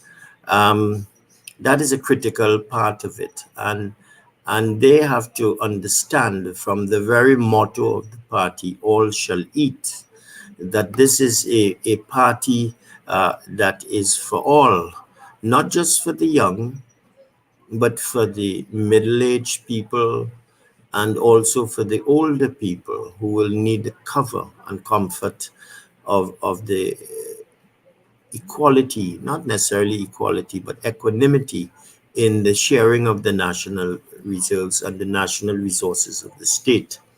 I don't know if I answered your question because it was very highfalutin, you know. I mean, it baffled me as to what you were exactly asking me. Really? No, Yeah, and no, I don't consider myself an intellectual, but I consider myself a wise one, you know. And I had some problems understanding that question that you threw at me there. It really was okay, powerful. I'm sorry. Big I'm sorry. words, a lot of I'm big sorry. words. Sorry, I floored you, Judge. Sorry. Yeah, you floored me. I had to go down for the counterweight with that one. But I got That don't happen often when Judge Volney come into the village. But Judge Okay, Volney is an yeah, I'll tell expressman. you, Judy Alcantara will be proud of me as my English teacher. Thank you. she's a good soul. She's a Yeah. good soul. So But Judge, let us try and grieve for these families who have lost these 4 young men, you know, these correct. fathers and brothers, Mm-hmm. children. You know, it really has been debilitating for all of us. And, you know, it's not a nice way to die. No. And we can't, you know, last night I got up at about 1 o'clock and I couldn't go back to sleep for a good hour and a half. I was just thinking of how horrid a death that Yeah, would have been, horrific death, man. Horrific, man. you know, that they were in oil and yeah, it really hurt. And we You know, have to Judge, as you say remember that, them in our prayers. you know what saddened me based on all reports that have been heard is that there was no other effort made accordingly. There was no other effort made in order to try to rescue them. None whatsoever. No None. effort whatsoever. So it's like we just leave them to dead. Yes. And that is why we are so upset about this thing. You know, it's one thing if you tried and you didn't succeed. But you tried, but we didn't try. We left them to die. Left them to dead, man. It is sad. Yes, that Good is afternoon, Judge Volney. How are you doing? This guy, Oh, the phantom in the house. that sounds like the elephant in the room. Wow. Yeah, Judge Volney, you know, when I look at it, I ask myself this question, right? Yes. All this time, you didn't try one effort. A guy just previously tried and was successful. And you didn't say, well, you know what?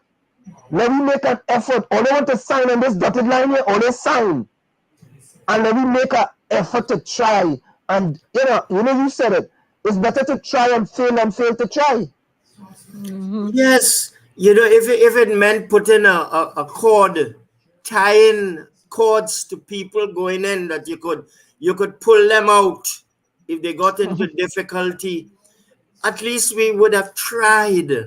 But we didn't try. We didn't try. Those people didn't try.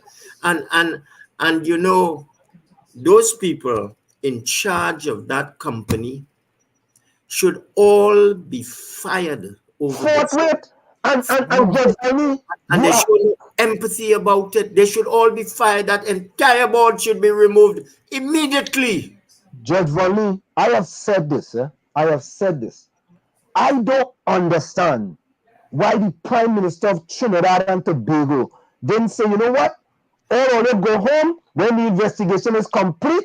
Based on what happened, we go bring all you back based on the investigation. But you waiting 2 months for an investigation to find out what you're going to do. What kind of leader we have in Trinidad and Tobago, boy? None. That is not a leader. That is somebody who was pushed up there when Patrick Manning was a visionary leader, you know.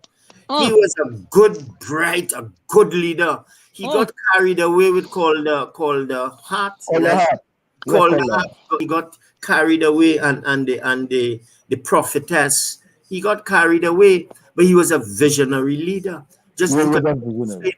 if he was still around, we would have had rapid rail from Port of Spain to Sangre Grande by now. Lord. The man was a visionary leader.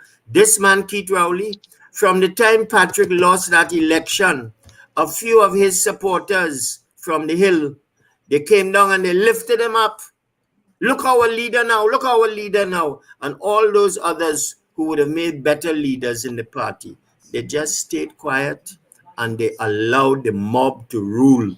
And we are suffering for it today as a result of that night at Balizier House. Judge Volney, how you doing? Gary Mohabi again. So I have some issues. I have issues with the fact that my Coast Guard was not equipped and trained to respond and take over the situation in the rescue operation. What I saw my Coast Guard following was some instructions to be security to barricade anybody from entering the area who were trying to help. So that's one of my concern. The fact that we also seen much testimony of the divers being obstructed to respond to the people that was in danger at the bottom of the ocean there. So this is another concern of mine. And also, I think if I share your Petro-Trin, concerns.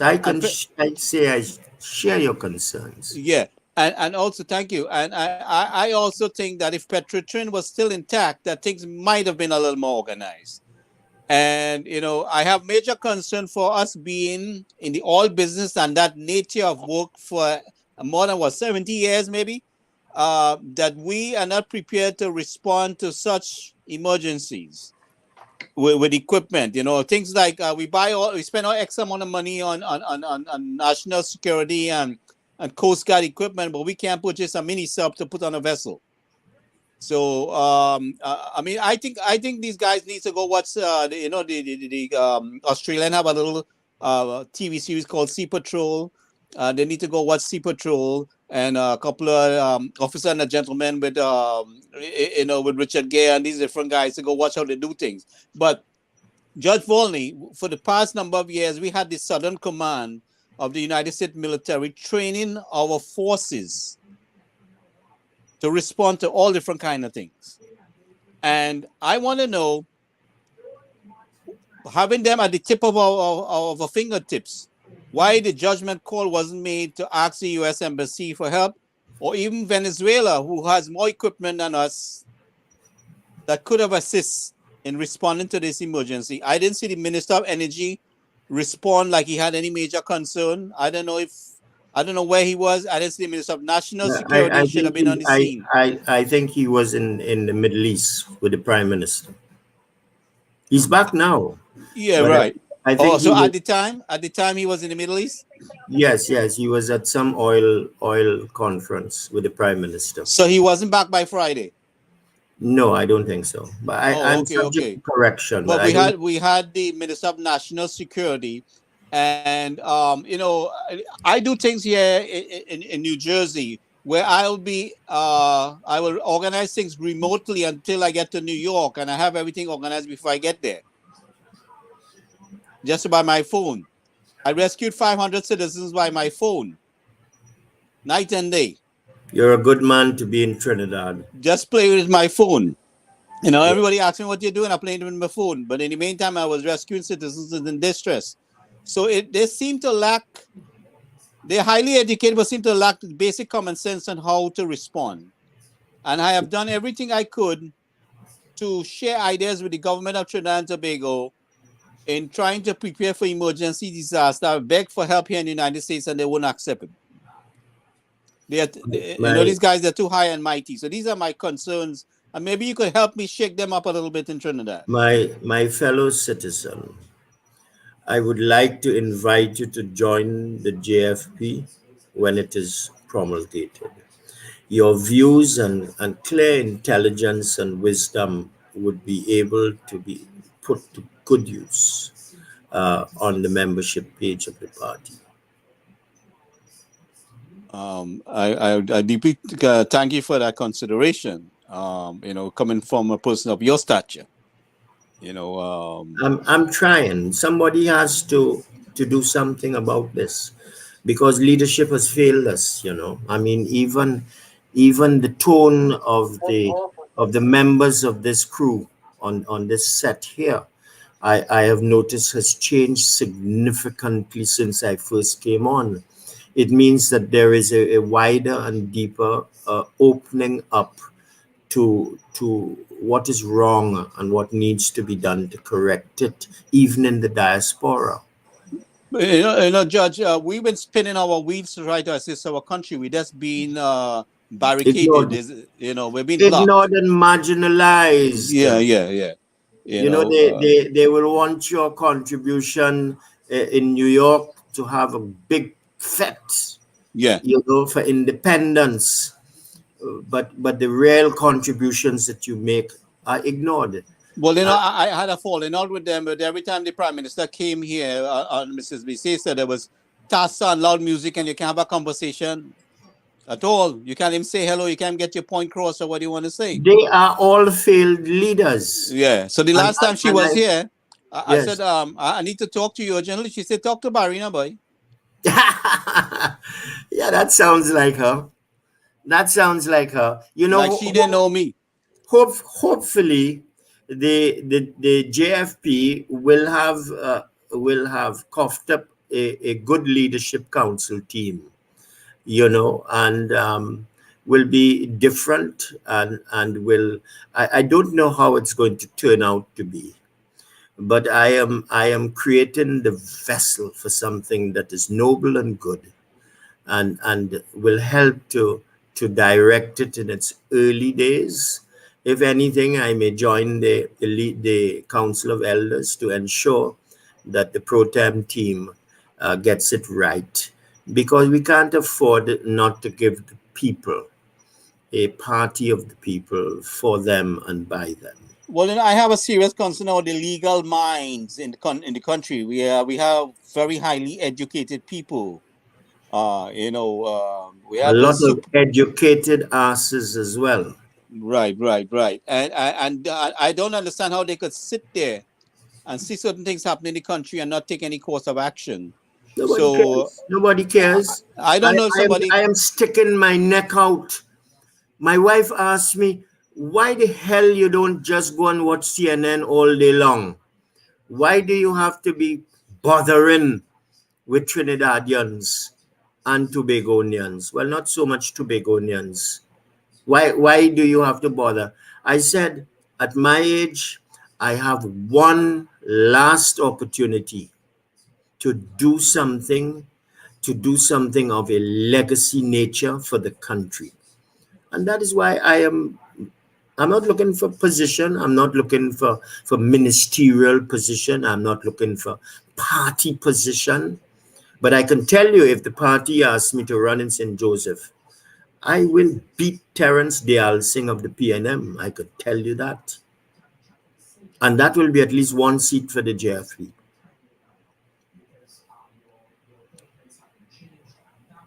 Where y'all? You gone? Sorry, my mic was muted. Oh, I was wondering if you all deserted me. No, my mic was muted. So that answered a question that someone had. And he actually ended it by saying, we haven't heard what is your plans, but I don't think you have put out a manifesto as yet, because you're still in the early No, it's not my manifesto. Right? No, your manifesto, the JFP manifesto I'm talking about. No, the JFP is not even promulgated yet. Okay, all right. When we have members, we will put out papers for discussion among membership, so that membership will determine the way forward. And out of that conversation will come, at the time when the political leaders and them come in, some working documents for them to consider. That will be for leadership.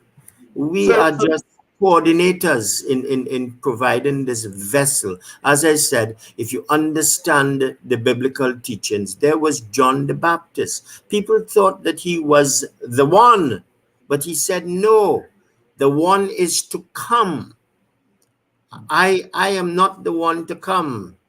The one to come is going to be elected by the members of the party. And I will be very, very happy because I know the end of the day, the voice of the members will be the voice of God. And we will move forward. Not only would they have elected their leaders in the party, but also they will select the candidates of the party in all the constituencies, barring the two in Tobago, because there must be some measure of comity and regard for the fact that Tobago is different. You know, Tobago has different legitimate expectations than Trinidad does. Well, Anselm are tired. But I just thought Good you night. said Good night. Thank you very much. Judge Volney, Now is my bedtime. Yeah, but you prove yourself wrong there. You just said about two wife and all kind of standing up on your 2 foot and all kind of thing and all that. What kind of When the man say, when he trying to give you a hint, the wife call in. What kind of wait, let me see. I have a young wife, you know. I have a young wife. Hold on, let me see if there's any more question in the chat. Hold on. Let me see real quick. Hold on, before you go. I'm only kidding. Yeah. No, let me see. I do have a young wife, huh? Yeah, she's a young wife. Yeah, let me see. If you want to come on. I'm going to ask that one. Question to Mr. Volney. Why is it that we have to resign at 60 or 65, but politicians working after 70?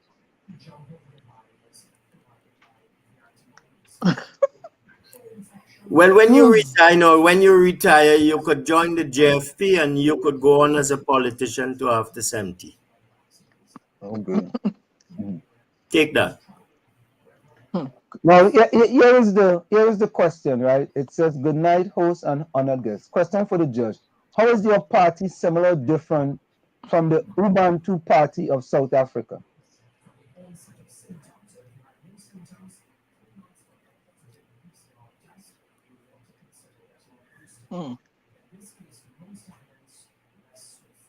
I really don't like the reference.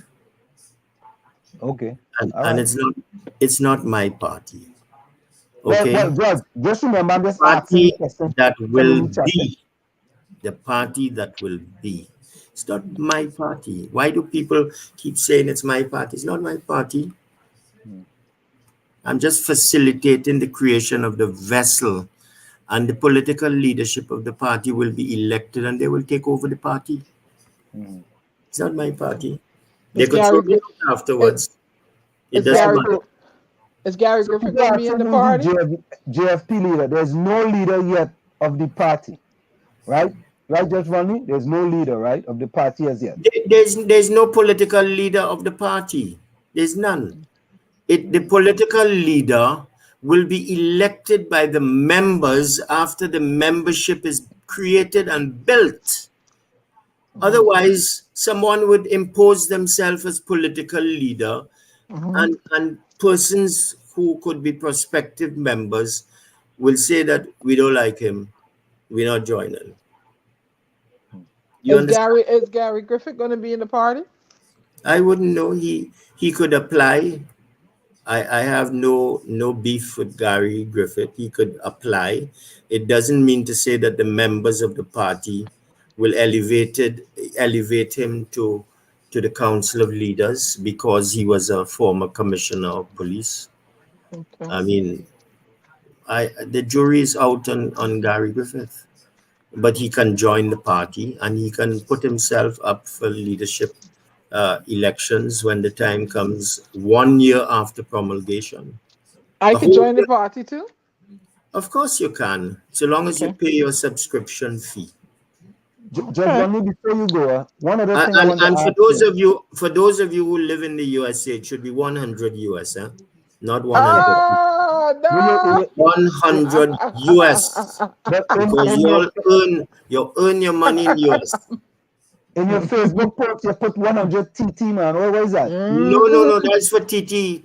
Those are for Trinidad and Tobago No, they nationals didn't say that though. No, you don't. resident in Trinidad. I will have to amend that. No. You have to 100 amend that. US for you people in But already screenshotted, you know. So USA. we start to it now. 100 US for you people in the USA, 100 pounds for you in England, and But- 100 Canadian for you in Canada. So Because just the Volney, party before will you go, need right? the help, the contributions. Before you go, this is the Somebody last will answer. question. Before you go, Judge Volney, give us 1 second. Let's go for a quick station identification, and we have one question for you when you come back, and it applies to most of us here. A lot of us here in the diaspora. Give us 1 minute. We'll be right back. We're gonna go for a quick station identification. I'll wait. Yeah, we have Judge Volney here with us. It's in the village with the dark triplets and WZYE. Stick and stay. We'll be right You're back. listening to WZYE 95.9 FM. You are listening to WZYE LP 95.9 FM, the most influential name in Caribbean radio in the tri-state area. Broadcasting from East Orange, New Jersey, the most influential name in Caribbean radio, WZYE 95.9 FM. It's in the village with the dark triplets and WZYE 95.9 FM. We have with us no other than Judge Volney, and we're having a very fantabulous, splendiferous conversation about the new party that will be promulgated on May the 8th, 2022. And we're speaking with Judge Volney, a person who is basically one of the organizers of the JFP so far. Judge Volney, here's the question from us here in the diaspora, right? Many of us would like to come back to Trinidad to partake in politics. Yep. But we cannot partake in politics because a lot of us have dual citizenship. Because we came to this country, we get married, we got kids, and we also get dual citizenship in order for us to live the life of where we are. However, in Trinidad and Tobago, you cannot be an MP or a minister if you have dual citizenship. However, in the United States of America, you can be a senator if you have dual citizenship. What do you say, and how can you, with your party, have some say in moving that forward? So people, some of us don't want to be prime minister, we don't want to be president, but we would like to be an MP or we would like to be a minister in Trinidad and Tobago. And you see, during the last election, Boyle, who was going to run for Port of Spain South, I believe, had to give up because she had dual citizenship. What do you say? You see, you can't subscribe to the oath of allegiance to two countries. You know, you're either an American and you subscribe to support the United States, or insofar as leadership and the affirmation of the and subscription of the oath of office, you in my view should not also be able to hold executive office in Trinidad and Tobago unless you renounce that oath of allegiance to another country. Now, that may not be what you want me to say, but that is how I feel about it. And I think that the court decided that matter in the case of Gypsy and Chetlal in that way, you know, and that is how I feel about it. You know, your donkey can't run in horse race. And I hear you, but you see, we are very selective in Trinidad and Tobago then. A senator in this country can go and serve in Washington and he has dual citizenship. However, when we quote in all kind of thing, we just quote, well, look, America doing this, Australia doing this, the United Kingdom doing this. So we seem to be selective in our approach to certain things. Well, that is a matter for consultative participation. That is something that would be better decided not by one person. But but That's but my but, but standpoint. Judge It is Volney, not. It's not my party, and the members of the party may hold a different view to me. But you must respect my right to tell you in answer to your question what my own Absolutely. view And is. we do respect you, Judge Volney. However, we have Trinidad and Tobago birth papers that holds our allegiance. I am a Barbadian by descent because of my parents, right? Oh, So blimey. we have we have Trinidad. I have a Trinidad birth paper. So if America had to deport us, where do you think she's sending us? Back to where we born.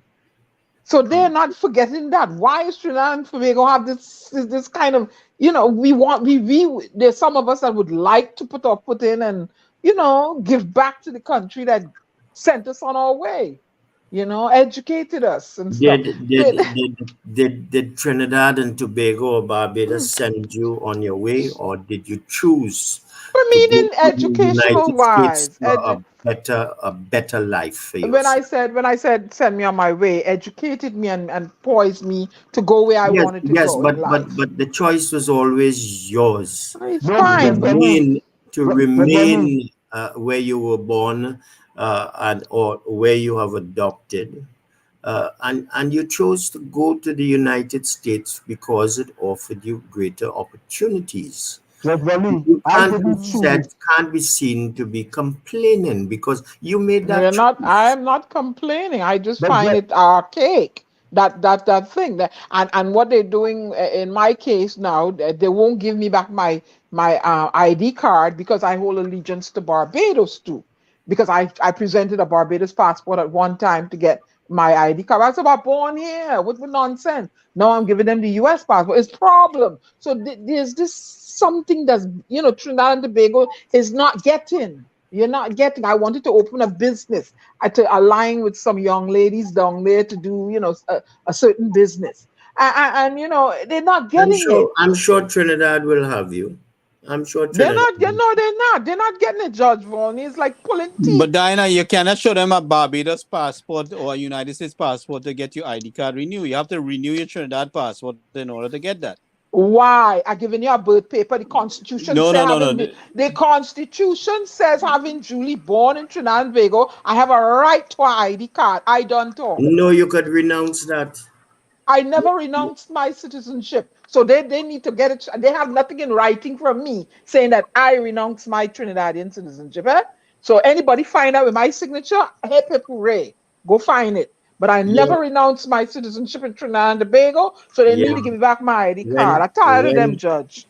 Tired of them. when you come to Trinidad and Tobago and you open your mouth, they ain't gonna think you is a Trinidad. And that is They'll stupid. say That is a she's a Bajan. stupidity.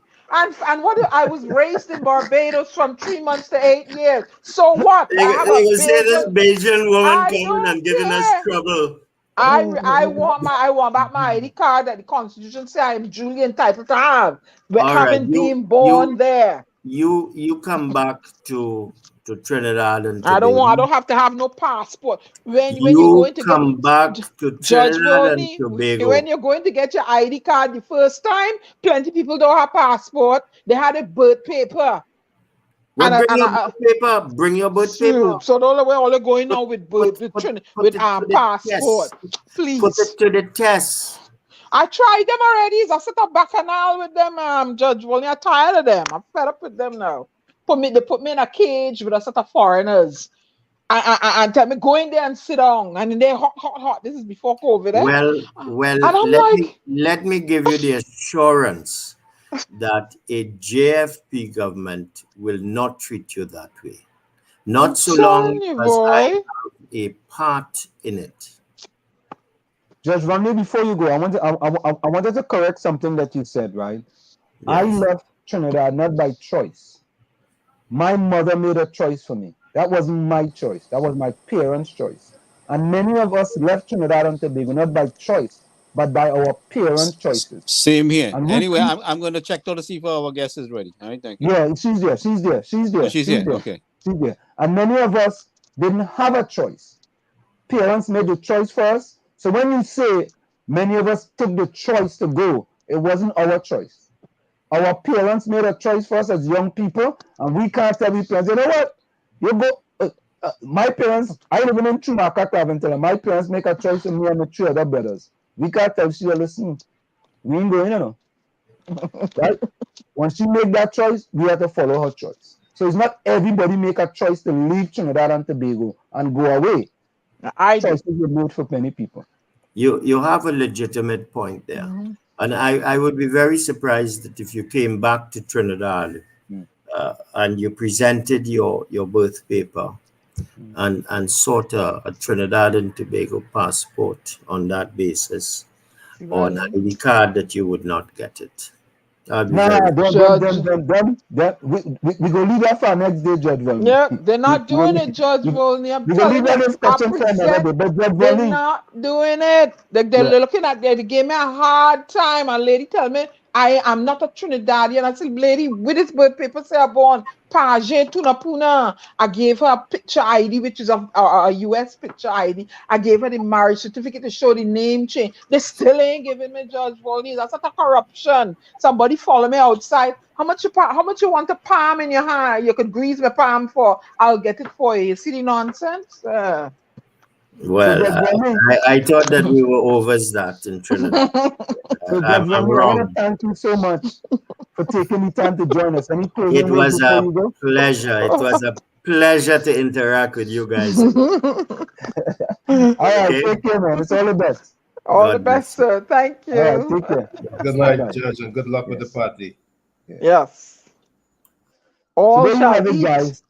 A man that comes into the village, and he's always a man to share a lot of information when he comes into the village. All Let's shall go eat straight to and our not next of guest. food.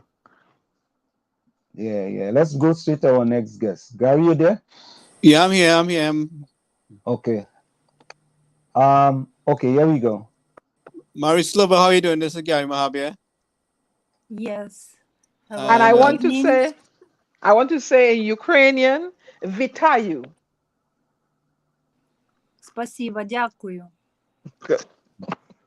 Go ahead. So, folks, we have a young lady who is currently, Gary, she's in Trinidad, right? she's in Trinidad. Right. She's in Trinidad. You know, she's Ukrainian, and I think her husband was in Ukraine, right, Gary? No. Her Is that husband correct? is a Trinidadian. Husband is a And Trinidadian. Gary, you yeah, there? so she's married to a Trinidadian, and she's from the Ukraine. I get to know her while she was trying to get back to Trinidad, and she ran into some issues with the exemption problem, and like everybody else was, had some issues with that, and I had to put up a fight, and that's how we get to know each other, and we've been in touch with each other. Anyway, Myroslava, can you tell us what about yourself and your family and what's taking place in the Ukraine with your family and your concerns? Yes, that very, very sad story, as you can see in news what happens in Ukraine right now. And I stay in contact with my family now every day, 24 hours. They are everywhere in Ukraine. I have my two sisters who live in Kiev, my cousins in Kharkiv, the city that was bombarded very much these last days. And everywhere, a little bit everywhere, my aunts in Ivano-Frankovsk and in Kaniv. So I have my family everywhere in Ukraine. Very difficult. I cannot say that they are safe. They are in life, as I say. I'm scared every day. I don't ask anymore, how are you doing, to them. I ask, are you here? I always ask, are you here? So they respond me, and we call each other, and like at least heard the voice. So, and of course they hide in and bombarding shelter right now. For some of them hiding actually maybe 5 days non-stop, 7 days non-stop. So that it's also getting very hard. Very hard to get food for some, but in Kiev, for example, they are very solidarity, so they distribute food now. They have a free distribution of bread, of food, many voluntary, many humanitarian helps. And of course, every time I call, sometimes it's quiet, but sometimes it's very hard. I heard the shooting and bombarding and so on. So very, very difficult. And in one side also very difficult that we have now information, war of information, because we have many friends, as I have many friends in Russia as well. So some of them understand what happens in Ukraine right now. And some of them refuse to believe me. Even when the last time I called to one of my friends and she tried to defend Putin regime. Because they trust a lot, and in Russia it's a big dictatorship. So that's what happens right now. Very, very difficult to convince Russia people. Not all of them, of course. Some of them who watch the international news, but some of them very, very hard believe in Putin and believe, of course, in the government and what the television and information they talk about in Russia, they believe them. So they're basically supporting their country invading another country without any justified cause at all. No, they don't support, of course. They try to tell me that we don't kill, we come with peace, and it's not. They don't believe me that they have in Ukraine now actually as much as deaths and lose of houses and the people bombarding everywhere and so much. Even soldier, I told them that Russia soldier actually dying. And they say never dying, nobody dying right now. Because what happens, I watch also Ukrainian news also. So the news is censored in Russia, so they're not getting the truth, basically. Not at all. And actually, Ukraine collect, as they say today in the news, 10,000 bodies of Russia soldier, and they put in the train to bring them back to the Russia, and Russia don't want them. They don't authorize to cross the border. So actually, well, that's informational war. It's very, very difficult to fight. Diana, you have any questions? Go ahead. Yeah, I have a question. We saw on the media where some African students were being turned away from getting on a train, well, to get to Poland or wherever it was going. And it does not, it doesn't sit well with me as a poet and author and activist. I have love for all humans until you do me wrong. Is it a normal thing for African people to be treated this way in Ukraine, or was it just the decision of the at the day when they get to the border? Is there racism toward African people in Ukraine? No, I don't believe that. I believe that everybody try to get save their life. I have actually two friends who tried yesterday take a train, and they was also thrown out of train. So I believe everybody try to fight for get out of especially Kiev or big cities, but they cannot because the train are full. So when you try to get in, it's impossible. So they went and they come back home, and they give up to try to.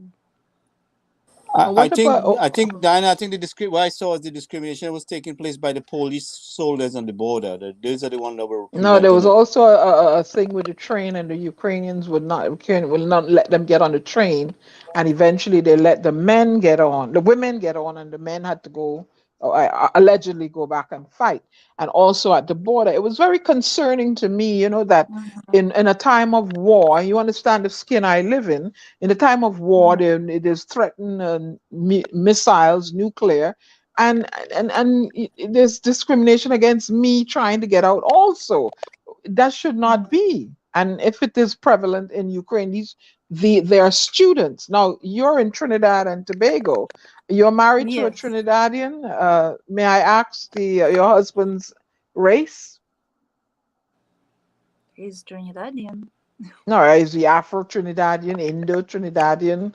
Because I am from Indian Trinidad. Trinidadian. He's Indio Indian Trinidad. Trinidad. Okay. All right. I have no other questions, gentlemen.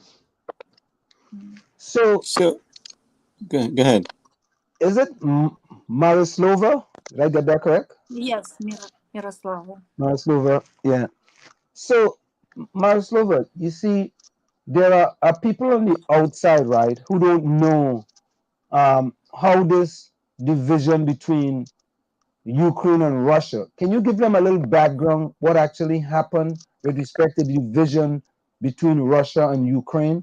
Because at one time it was all part of the Soviet Union, right? Could you give them a Yes, little background? it was a part of Soviet Union, Ukraine, and I have in my side of my mom have Russia line. From one side of my dad is more Ukrainian, so everybody in Ukraine have Russia blood. Uh, Before this war, we was one. We was one in spirit, in ideology, in education. I have so much Russia friend that I didn't understand this fight. Since it happens, I'm like wake up from coma. I don't understand what happens to us, what happens to my people, what happens to my country, why they fight, how it happens.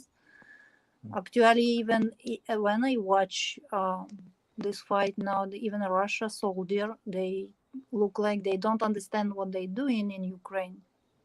They don't understand how they fight with Ukrainian. It's like they was sent there without knowing where they are going. So we was one with Russia. We was one in spirit. Of course, we have border and history. Ukraine always was fight for border in history, like in 17th century. I remember 15. It was always everybody was invaded from all sides, but politically was arranged that border was intact. So now, we was in Soviet Union, like 15 republic was one strong country, but now since independence come, we try to rebuild Ukraine like a big country. How far I'm not do you have against to Russia. I'm not against Russia people at all. It just I just try to see vision like the Putin. It's a dictator, and completely lost his mind right now. So try to build Soviet Union back, of course, and he tried with Ukraine, and I believe that his plan failed right now to take Ukraine over in 3 days. Ukrainian people resist. so prior to this invasion, can Ukrainians go to Russia freely and Russia go to Ukraine? Can people from Ukraine go to Russia and people from Russia come to Ukrainian freely? Yes, of course. Yes, we don't need visa, and even every family have somebody in Russia. Every family in Russia knows somebody from Ukraine that was a like brother, like two brother. We come. I have many friends from Russia, from Ukraine who live in Russia, from Russia who live in Ukraine, and it's a disaster. I cannot explain how I'm feeling now because it's a real disaster what happens, and my heart hurts because when I see all these children who are now traumatized by being in this shelter, hiding, and crying. I know it's trauma for life. Are you getting any pictures from your family? Are they sending any pictures back to you or what's taking place? Yes. Oh, so whenever you get a chance, can you send it to me so we can have a little idea and ask them, tell them to keep in touch with you because we would like to know, let them know you Yes. spoke to us, and Yes, we would like to exactly. know I told my sister. Oh, sorry. Yeah, so if we could possibly interview one of them over there, if they have internet, possibly. I don't know if they speak English, or maybe you can help us translate. We do something together where you would be online together with them and help us translate the interview. So we could probably work on that. So because we'd like to get a little more details of what's taking place in Ukraine and what they're going through. Ansem, go ahead. I can. So, Myroslava, are your family going to stay in the Ukraine, or are they trying to get out of the Ukraine? Get out. I have one cousin exactly today. She's told me she want to get out, but she's in Kharkiv in the shelter. She said it's shooting everywhere, and she don't know if she can just come out of shelter because bombarding is one thing, but she lose apartment because the missile came in the building. So of course everything explodes, and she want to try to find somebody to bring her in the bus in the Poland border. So she told me today if she can, she will run. But she have a child, she have husband, she have dog, she have cat, and everybody in shelter right now with them. Of course, that now men cannot leave, so she will try to. Exactly. I heard that Hungary was the best way to go instead of Poland. That's what I was hearing in the news today. That the Hungary was the better route to go than Poland. Yes, but she tried. She say, if I can get out of shelter, I will try. So she speak English, so she will be happy, I believe, to share what she live now. So is this the first time that you guys are experiencing this such of invasion by Russia? Is this the first time, or has something happened in the past? For us, it's first time. Of course, it's first time. I didn't believe at all because, even I have tickets. We bought tickets for me. Spent 3 weeks to go in Ukraine with my husband. So we bought tickets and work in the visa and plan to visit my family. Everybody was happy to see us. We just make a plan for this trip, and to the last day, I didn't believe that Russia will invade Ukraine, even if it was saying in news everywhere that Russia will invade every day. They say in 3 days, in 1 day. I say no. Everybody asking me, I say no, never. It's fake news, because I listening my friends also from Russia, because I call them. I say what will happen, what they say. She say no, we're doing training, and never Russia will invade Ukraine. So I was believe them. I never trusted him, though. Never trusted him. I don't trust Putin. Question: Are Yes, there definitely. a significant amount of people in Ukraine who welcome the Russians? I don't know one. I don't know one. Okay. In my family, in my friends, I don't know one who welcome right now. No. But you all had a good relationship with Russia. I mean, you have people in Russia, and you guys had a good relationship as far as friendship with people in Russia, correct? Yes. They had a good relationship with Russia, not Putin. No, well, yeah, I Oh said yes, people. not Putin. Yeah, I said people. Yeah. Yes. I have one friend exactly yesterday. Before yesterday, he write me. So if you want, I can read for you his message. Yeah, you can read it. Mhm. Yeah, go ahead. So he's tell me Putin is dictator who lost his mind. He's trying to build Soviet Union back. The main bricks for that are Ukraine, Belarus, Kazakhstan.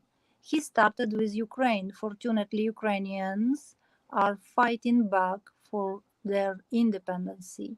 Putin will lose this war and end up in international tribunal with all his gangs. That role, that toll is climbing high for Russia. There are over 6,000 dead Russian military already. War will end up in a few weeks with tens of Sudan dead Russian soldiers. Russia is in big shit with this war due to sanction. Economy is falling down. Majority of Russians are against of war by now, but dictatorship in Russia is hard. 2,000 of opposition are jailed. I hope everything will be over before summer, hopefully with no nuke involved. Yes, that's difficult. I know it's kind of tough for you because you have family there in Ukraine, and Russia. yeah, you know what I mean. It's tough. Mm. So, how is your family in Trinidad? Well, your family in Trinidad dealing with the situation with your family in Ukraine. How is your family in They, Trinidad? yes, they help me a lot morally. They support me a lot. Sending me the messages, of course, every day, asking me how my family going. And it's I receive a lot of messages every day from Trinidad, of course, and all around the world. Proposing, for example, in Europe, many people tell me that if they have some refugees, they can take them and help with the houses for stay, of course.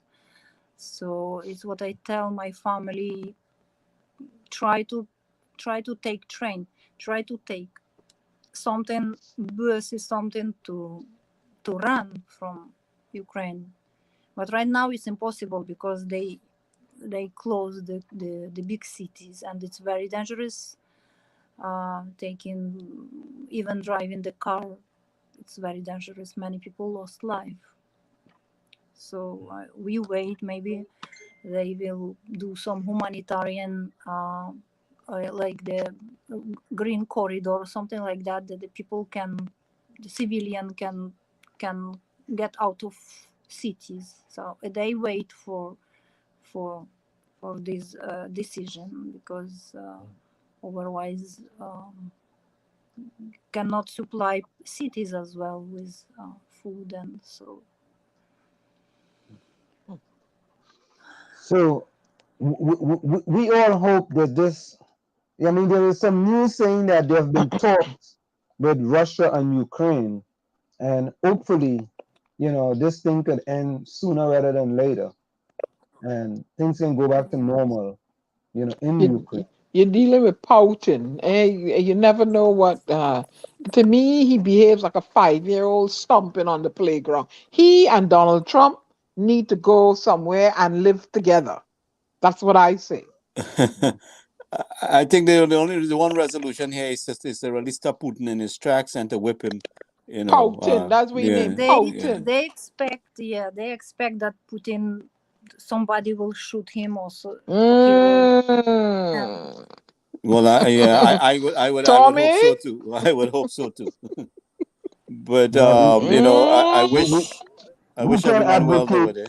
We can advocate for that, but I mean, no, we can't advocate. I mean, but if somebody, I'm not saying, But there are people who may have different motives than us. Oh yeah, but they have a whole situations that they're in.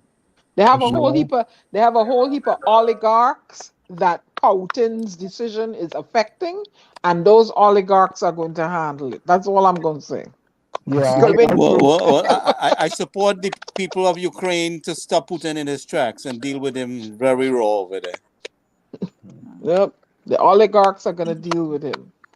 You're messing with the oligarchs' money now, eh? And that is a no. You're messing with my money now. Okay, good.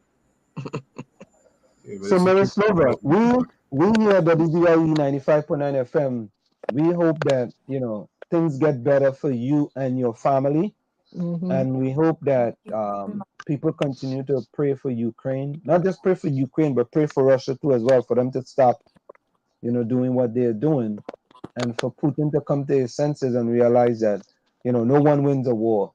And there's a song, "Nobody Wins a War." You hope he have senses to come. Well, no, we need somebody to beat him over the head with a 2x4, and that will bring some sense into him. But I want you to keep us posted and let us know what's going on there. And we would like to have an opportunity to interview your family if they're willing to speak to us. Sometime this week coming. Okay, I will tell them. Okay, on that day, I have an expat living, got out and is in a neighboring country. I'll try to, bring them on. Is my brother wrong? Are you willing to say hello? Vishnu there? Vishnu hello, busy. Gary. Yeah, brother, how are you? Thank you we just want to say a quick hello to you. And hello to your co He's coming. Okay. No, I'm not coming. I'm just going to speak on the side. Yeah. So this is Myroslava husband, Vishnu. Vishnu, how you doing?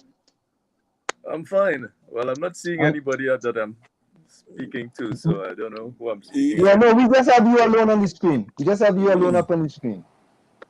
So Vishnu, how are you dealing with this situation, knowing that your wife, family is in harm's way? How are you dealing with it? Well, her family is in harm's way, but she isn't really.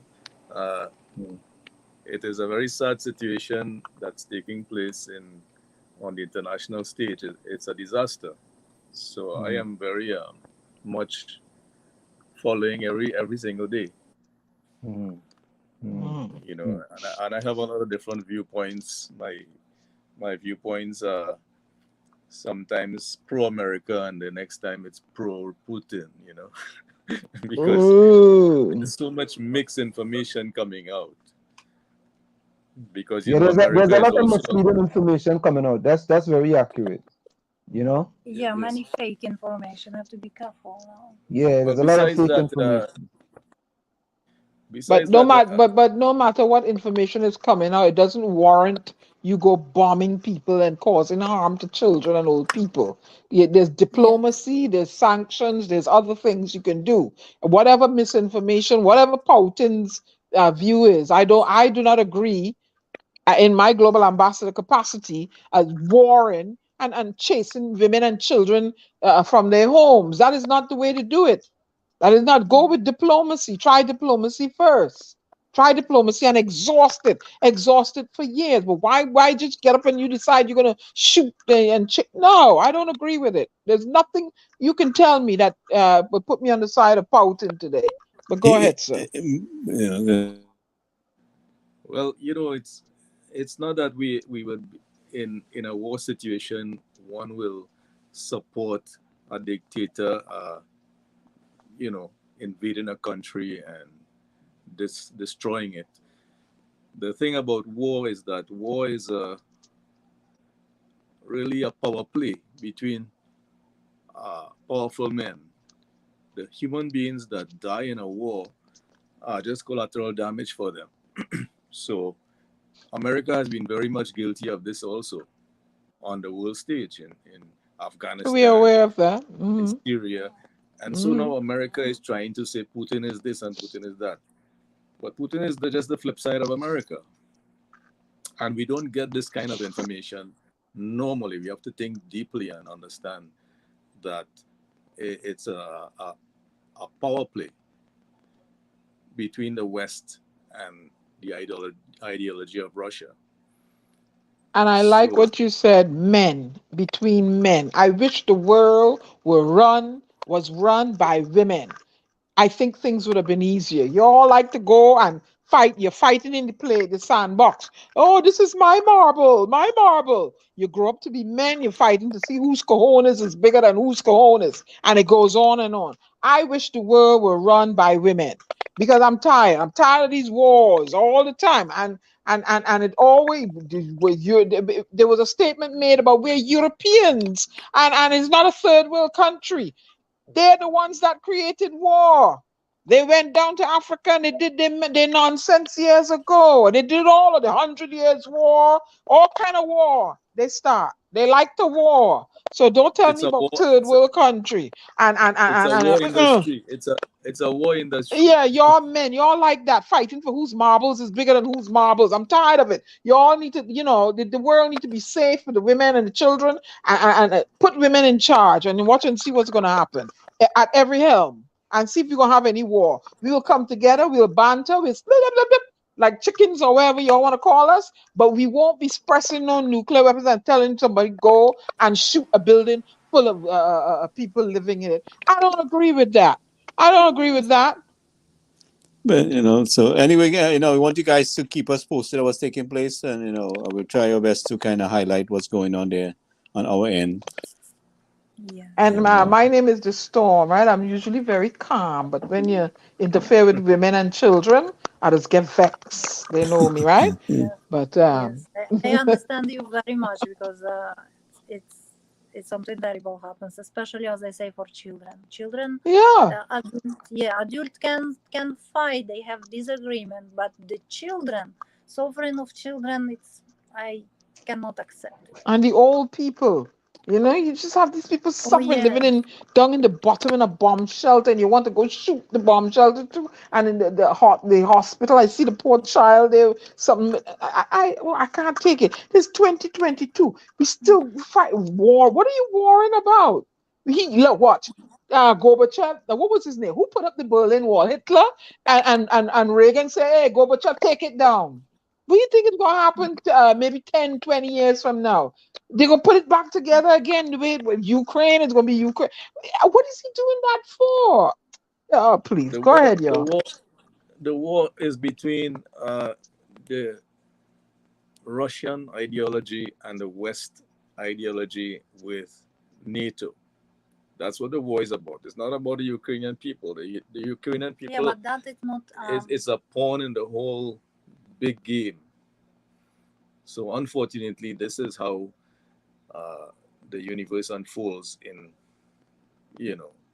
But Russia telling Ukraine that they cannot join the NATO alliance, basically. Now it's a disaster for Ukraine. This is the inhumanity we have to deal with until somebody can't let go a centipede or map a pea and let bite you or something, because I'm tired of you. I don't like I don't like him. I never trusted him. Don't like the man. When I look at him, I just don't like him. Something about him rubs me the wrong way. But Diana, I think you didn't listen to the guy's point. Well, the point I heard him. It's a great point.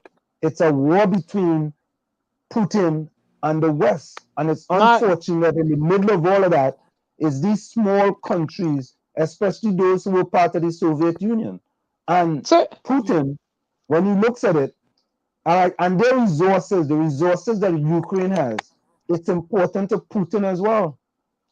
So at the end of the day, he looking at the big picture, and he looking at if he have all these other countries that was previously part of the Soviet Union, he considers himself a bigger, badder man on the face of this earth. I think Ukraine Right? was the Myroslava. It wasn't Ukraine like more the manufacturing area for the weapons and stuff like that. The country that was Yes. the most manufacturing and most sophisticated technology Yes, it is. production. Yeah. Mhm. Yes. So I think that's what he's trying to conquer, maybe. Also, being that And, they and, were and, and, and I bet you the whole thing driving everything in the world, all these acrimony is oil. Well, I wish you were going to say something.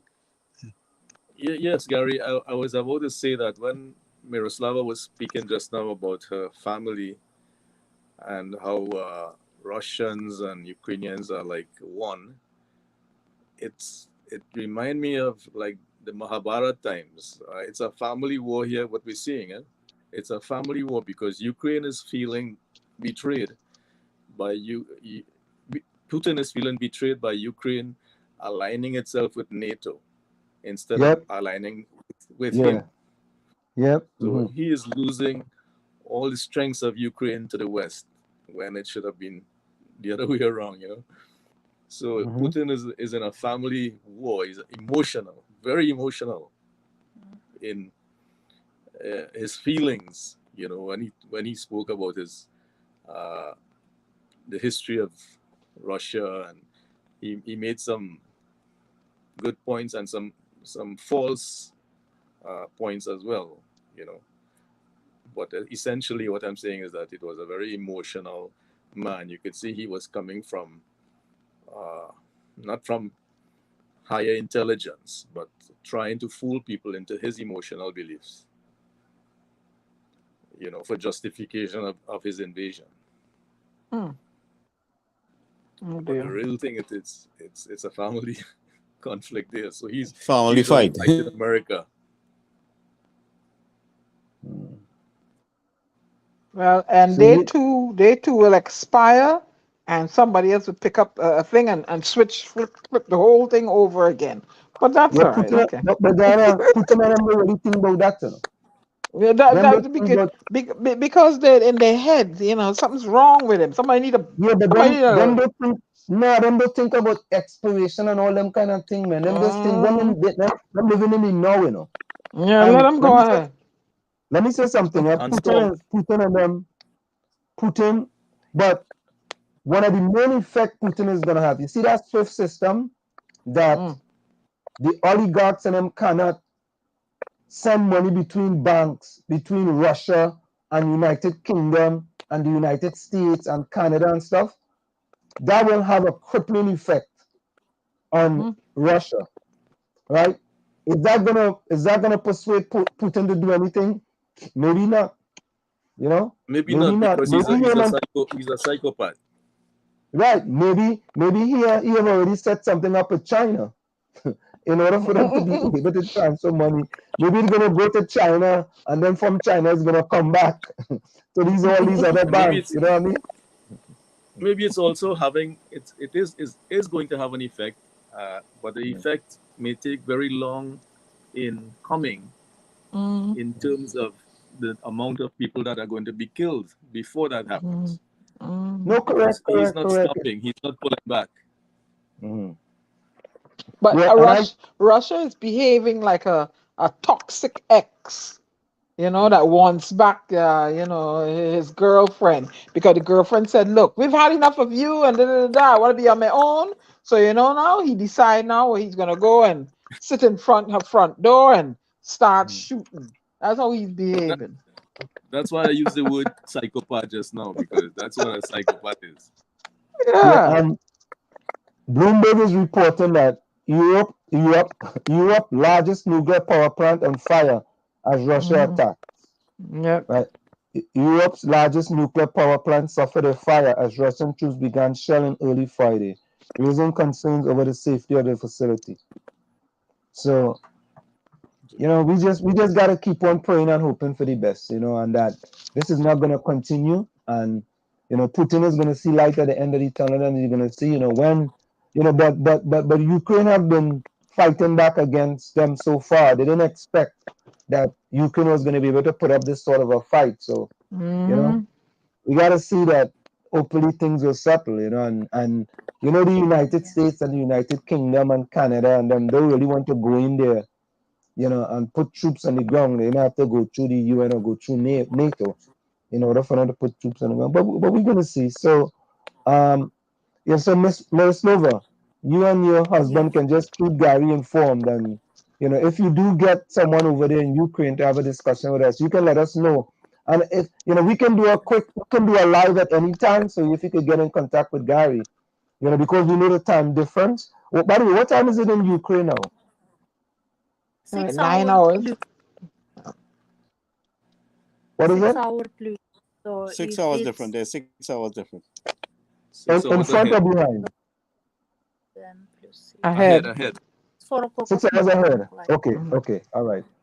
So guys, we want to thank you guys so very kindly. You know, any closing words before you go? thank you very much. And what I want to tell you also that when we see in history back, goodness always over darkness. Prevail.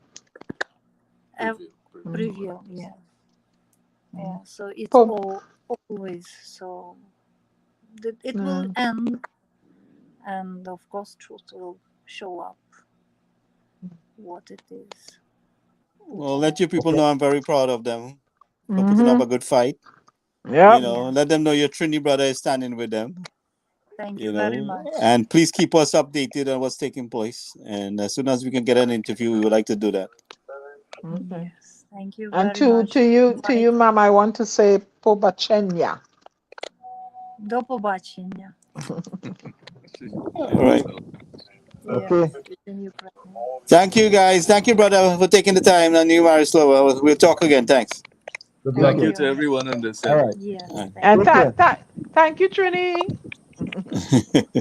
Thank you. Good night. Good All night. right. Good night. Good night. Yeah. So, folks, there we have it. It's never a good moment when these type of things happen. But Ansem, we're doing some international coverage here tonight, brother. Yes, boy. Yeah. Yeah. I Bro. have a guy lined up too. He got out. He was to do a live on Sunday, but I know something went on. So maybe I could get him to come in when if you ever chimed in, you know, and we could do the two together. So Mhm. Yeah, boy. I listen. But you see, we have to understand. There is a lot of misinformation coming out there. A lot of yep. misinformation, and Yeah. Well, it's an obvious power play. We know it's an obvious power play, right? mm, But you know, these people are heartless, Ansem, and you can't when it comes to people that you can't reason with, you have to take them out. You have to stop them with force. but I mean, we but don't wish for war, but there comes a time when you have no choice, and I'm very proud with the stamina of those people standing up for their country. You know. sometimes you think a fella might be worse, and then you get something worse than he. You know.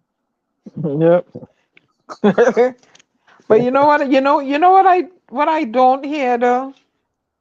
I don't hear a unified, loud, reverberating roar from the United African countries pertaining to how they treated the Africans trying to get on the train. I'm saying, oh, you know, everybody. I don't know if it was a But case of hello. Let me finish the Gary. but not the One year, Africans they treated bad. They treated Indians bad too. Gary, I did not see any video, and that's why I'm speaking on what was presented to me.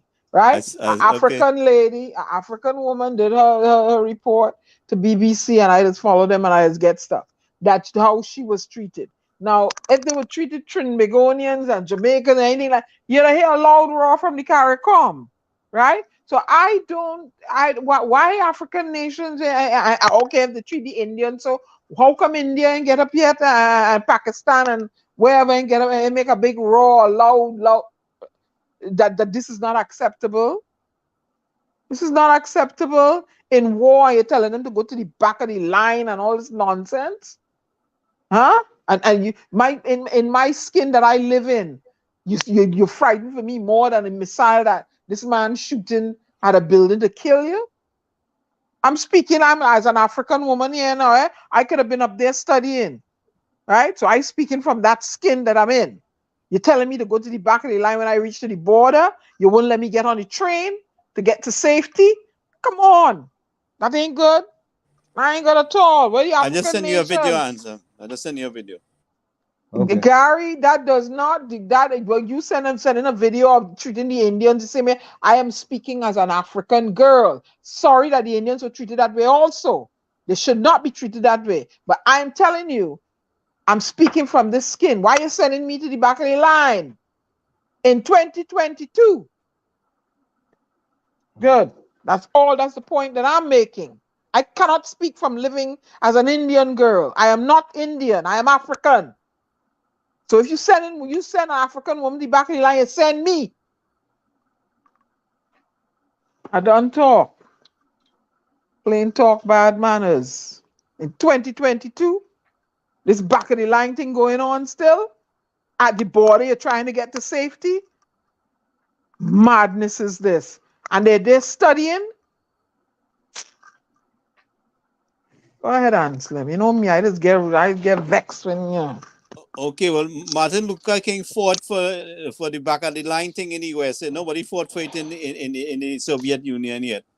So we have to do that fight now. It shouldn't be going on. Yeah, it shouldn't be going on. A lot of things shouldn't be going on, but people have to Shit fight. Nonsense. We have to please. fight. We have to fight. Me that like to travel, I could have get caught in some place like that. Look, I tell all the one time a flight take me to Moscow. I refuse to come out the airport in the layover. I'm frightened.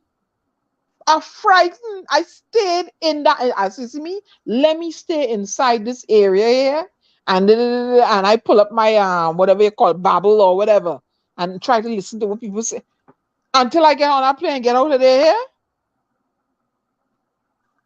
Didn't want to come out and go nowhere and see nothing.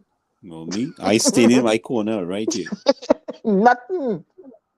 Frightened up in there. I said, Lord, Father, what doing here? Because I want to. The only place I go in is Trinidad.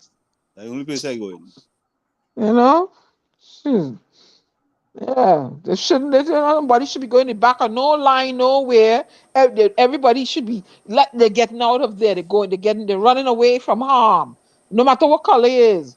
But the same thing with the pandemic when it started in China. They're treating my people bad again. I'm fed up. I'm fed up of it. In this skin here, this skin is problems to people. Problem. You're flying business class. Here's a problem. You're going certain places, neighborhoods to look at things to buy. We're doing here. I speak from my skin. I don't speak from no other skin. I know what I've been through, and I'm still going through. I'm fed up. You go to the bank, you still our portfolio, and they're questioning you in a kind of suspicious way and steering you toward other neighborhoods to get things. Why? Because I'm in this skin. I'm tired and fed up of it now, man. And it's the same thing going on in Trinidad and Tobago. Shoot. Tell me, talk, plain talk, bad manners. And until this nonsense, this racism nonsense stops, the world is not going to be a good place. It has to stop. I will always speak from my skin. Well, I go do more than speak. I plan to fight. You don't want Diana to fight. Because I ain't fighting. No. We do too much of talking. We do too much of talking. You don't want Diana to fight because I ain't going away fighting. You know, anyway, don't let me say that answer. Well, I'm telling you, you cross me and you step on my corn. I'm pushing back. No. I'm pushing back. This is no Mahatma Gandhi Indian, you know. So okay. Tired of it. Tired going on and on and on and on and on. Everywhere in the world I go, I have to. How am I going to be treated? I'm driving in my car. Well, it's still going on. Look, in war, my skin is a problem. In war, my skin is a problem in war. Look, give me all that. Look. Anyway, let me go and take a pill. All right, Anson, over here. Tell me, say something. So hold on, no. I'm getting that video. Hold on a minute. Let's take a look at this video. We have another one as well. Hold on.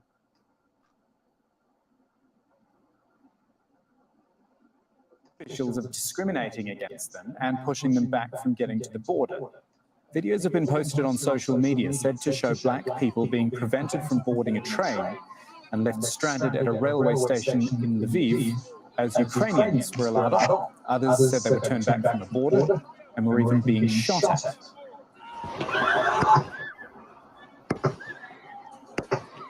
Like this video, Indian students claim Ukrainian guards on the Polish border beat them up and didn't allow them to cross. Tens of thousands of international students have been stuck in Ukraine since the war started. On Skype right now from Warsaw is Monica Matos, a human rights activist working for the NGO Granica. Monica, thank you for your time.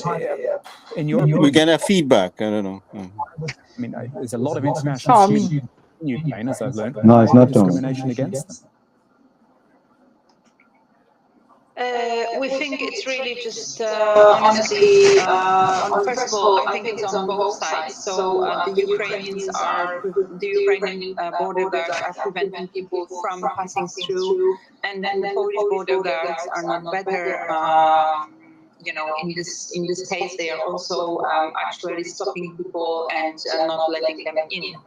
We don't know why exactly. I mean, I think it's just a question of not having Ukrainian passport. We hear about students from African countries, from India, from many other Asian countries.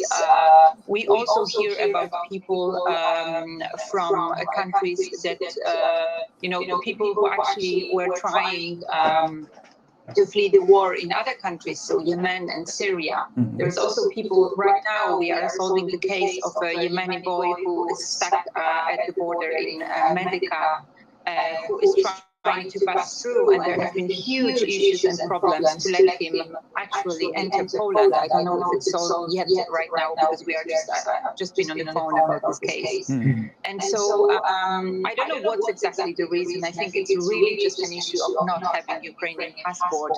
And I just want to add that, the racism from at least the Polish government and Polish authorities has been widely known already. We criticize the fact that the border patrol is actually still operating on the northern Polish-Belarusian border, and they are still not letting people in and apply for asylum. Whereas we are rightly so allowing Ukrainians fleeing war, enter EU without any issues, without any problems. This is bluntly unfair, I think. Do you know if any government, any officials from either side are actually acknowledging there's an issue there, or to them are they just viewing it as, well, it's a chaotic situation, we're suddenly in a war situation and there's so many people flooding the borders?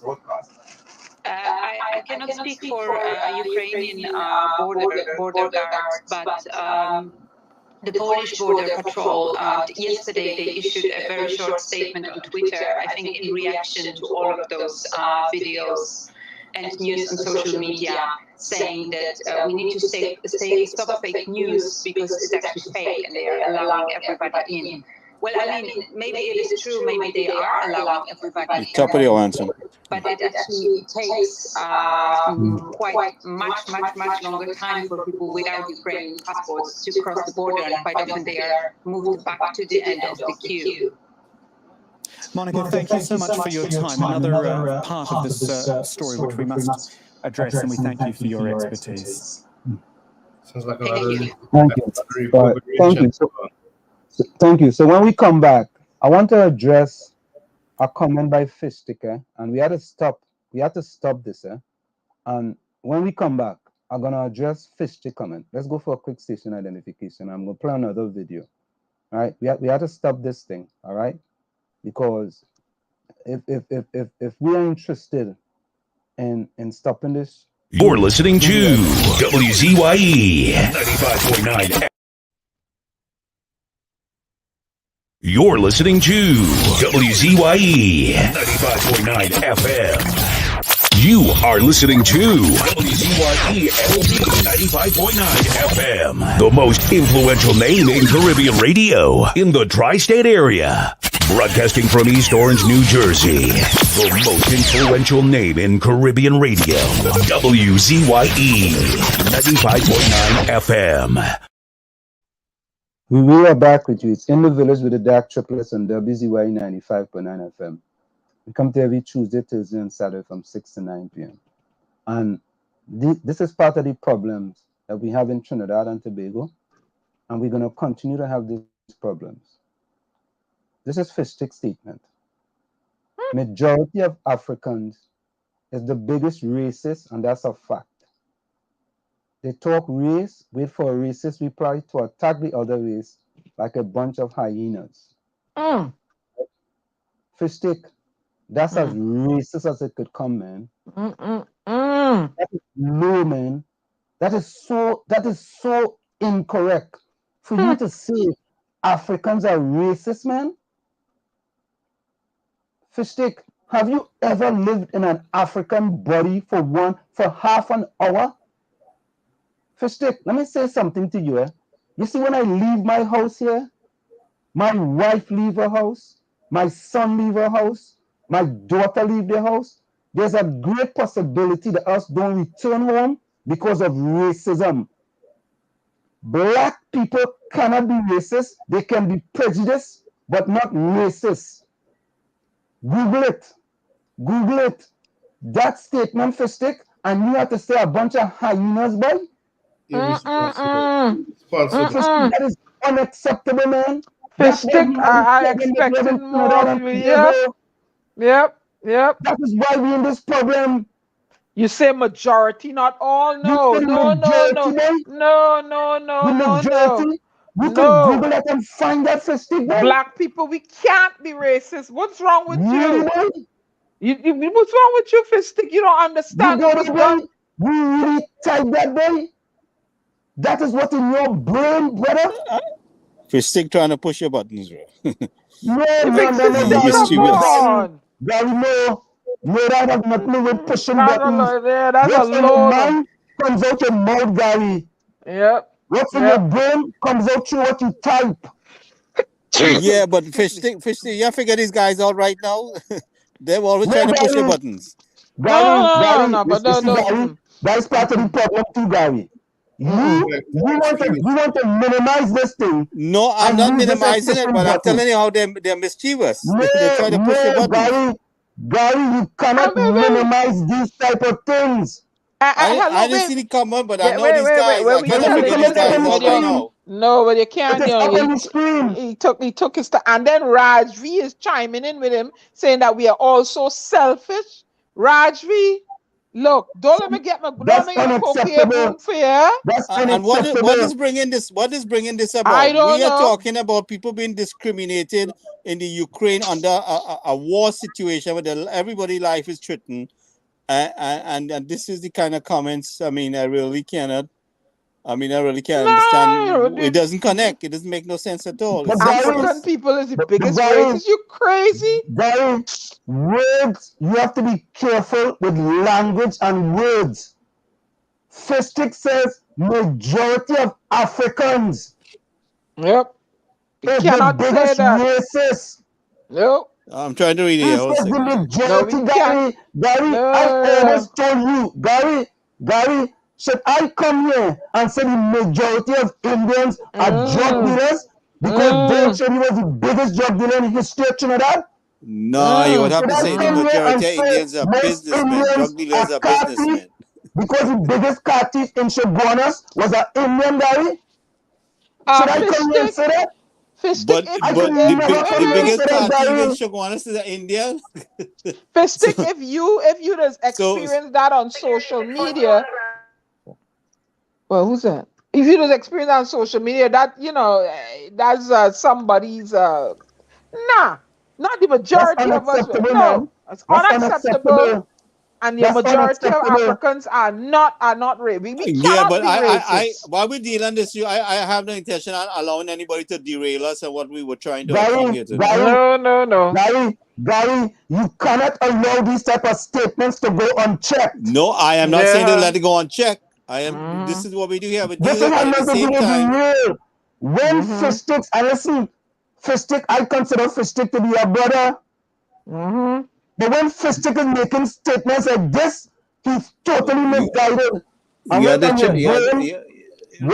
that person is your brother, you don't have to chastise them. You chastise them. If they do the wrong thing, you chastise them. That's why we can't get nowhere in Trinidad and Tobago. That's right. For you to go and make a broad brush, you broad brushing all Africans. The majority, 51%. Yeah, but Ansem, you don't hear the same thing on the radio in Trinidad. You don't hear the same thing going on in Trinidad. Because whoever, y'all are in charge of your program, y'all allow that culture to permeate in your chat. And that is where it's coming from. Now, I'm not going to allow them thing. Thank you. I'd rather have 2 people in the chat than to allow this type of behavior.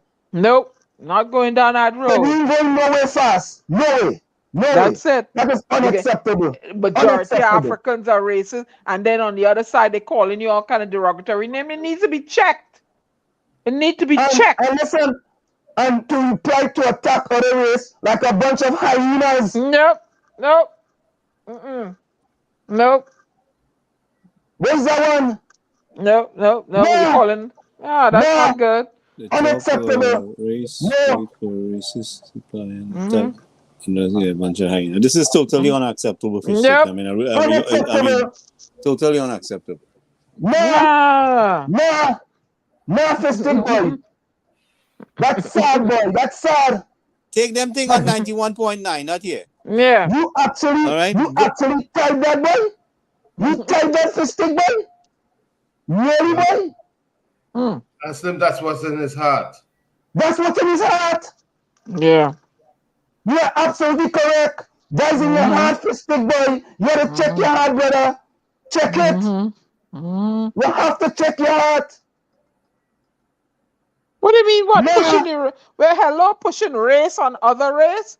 Well, what do you mean pushing race on other? It is a fact that they didn't allow African people on the train. That is what I addressed. They did not allow you. They came Look. Copies are making it race now. Ansem, you ever walk in an Indian skin? Copies are no. I never walk in an Indian skin. Where are we going? Where are we going with this? No, Gary, it's okay.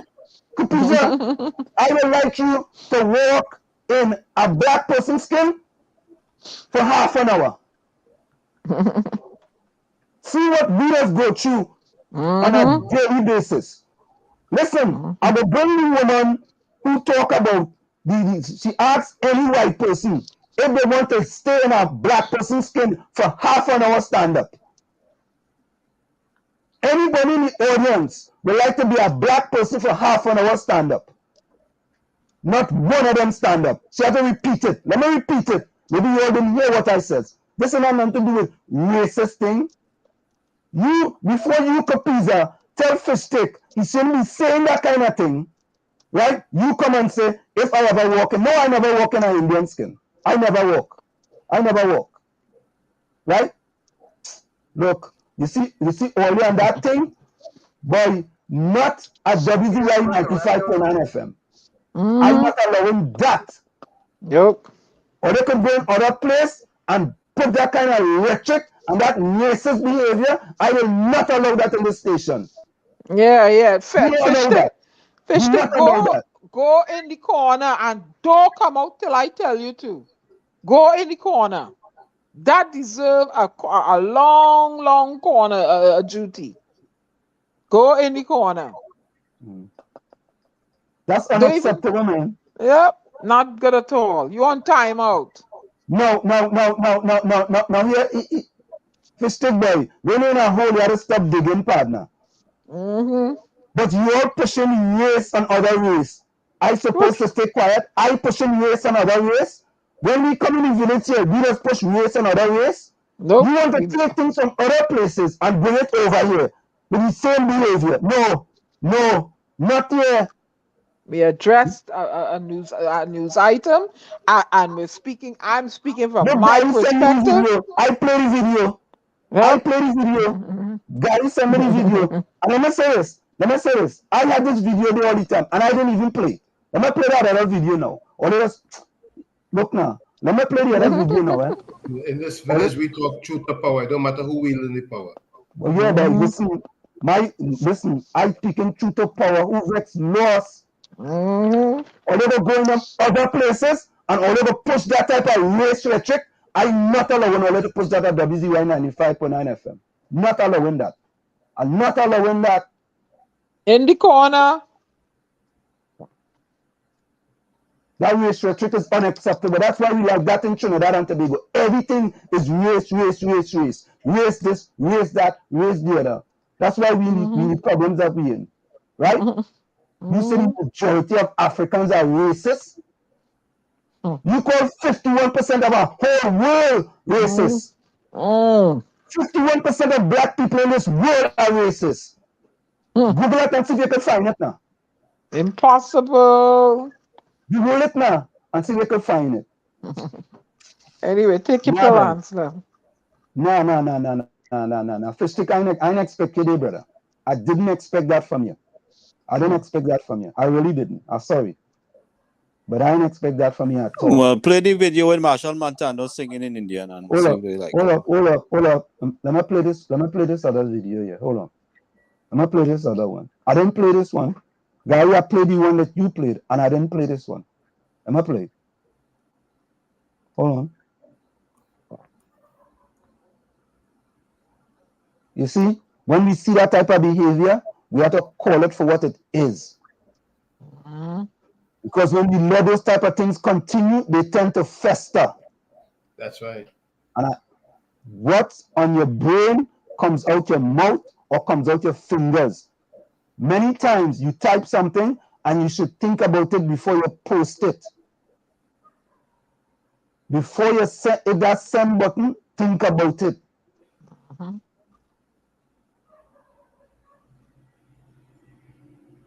All right, let me do this one here.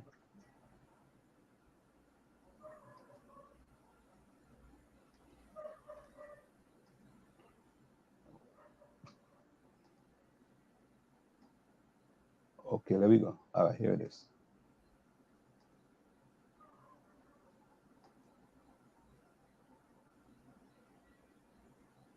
I didn't even play this one. I had this one all the time. Hold on, Okay.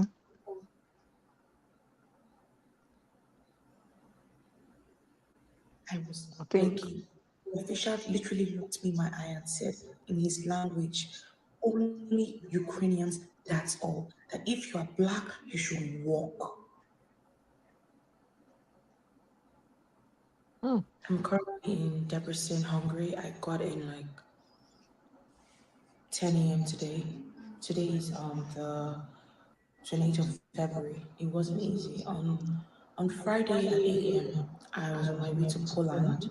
I took a commercial taxi and the taxi couldn't stay on the line of cars because literally cars had been there for 2 days. And when we dropped, on the Google map, it was saying a 1 hour walk.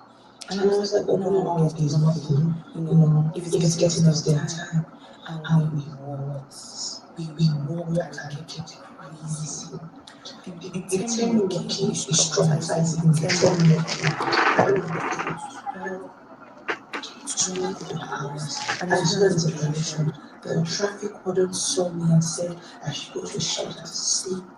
And I slept, and he said the next day that there is a bus going from that shelter straight to the college border.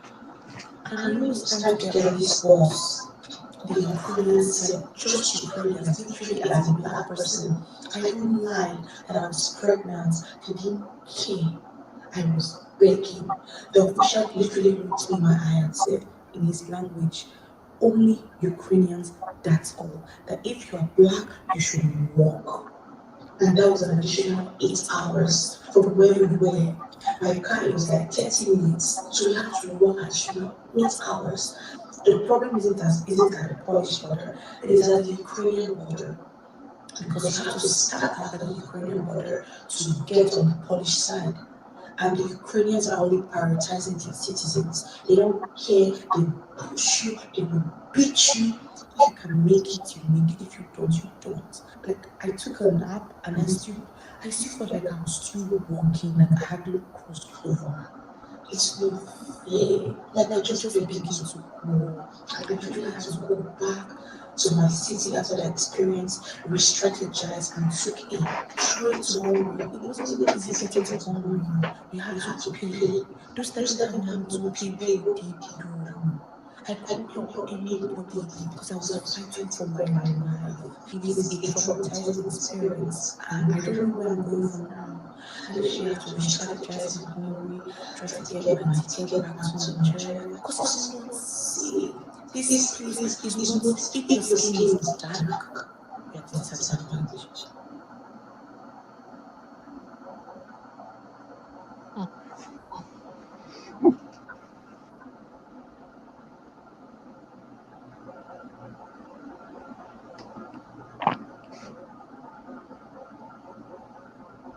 Okay.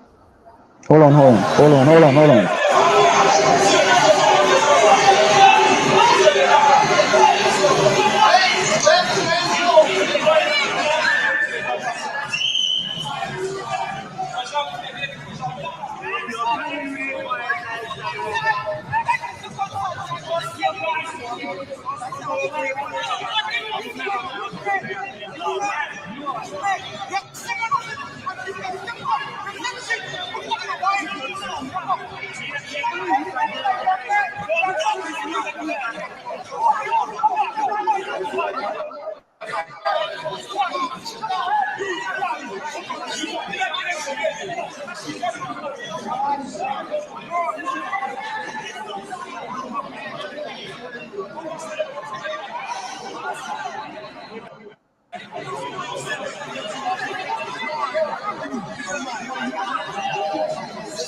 Please don't do this. In Ukraine has also exposed the racist tendencies in the Western world. Thousands of students from Africa and Asia are left stranded at the Ukrainian border. A report of alleged segregation and violence in the Polish-Ukraine border has caused tensions. Nigeria has now hit out the security officials for their treatment towards their citizens and students. The president of Nigeria, Muhammadu Buhari, evoked the UN Convention. He said that the color of passport or their skin should not make any difference. The Nigerian presidency laid out several instances of reported discrimination by both the Ukrainian as well as the Polish military soldiers. The government cited media reports and videos circulating on social media. On est là exposé dehors avec le froid qu'il y a ici. On ne nous donne toujours pas où nous abriter au fait. On est exposé avec le froid. The African Union also condemned the human rights violation. In a statement, the Union emphasized that Africans are being singled out and called for more empathy, saying that all people should have the same rights, notwithstanding the nationality or racial identity. South Africa's foreign ministry spokesperson said that South African students are also subjected to the harsh treatment. The spokesperson said that South African envoys are ensuring assistance to stranded South Africans. Ghana has also sent its embassy officials with border points to assist in their evacuations. Some of my friends are still there and I'm very worried. I text them to know what they're doing, if they have food or water, because right now the stores are closed. Yeah, and the attacks are getting worse. Very, very worse. Hopefully they get out of Ukraine safe and no harm comes upon them. Poland's ambassador to Nigeria dismissed the claims of mistreatment. She said that invalid documents have been accepted and COVID restrictions have been lifted so that equal treatment is meted out to all people.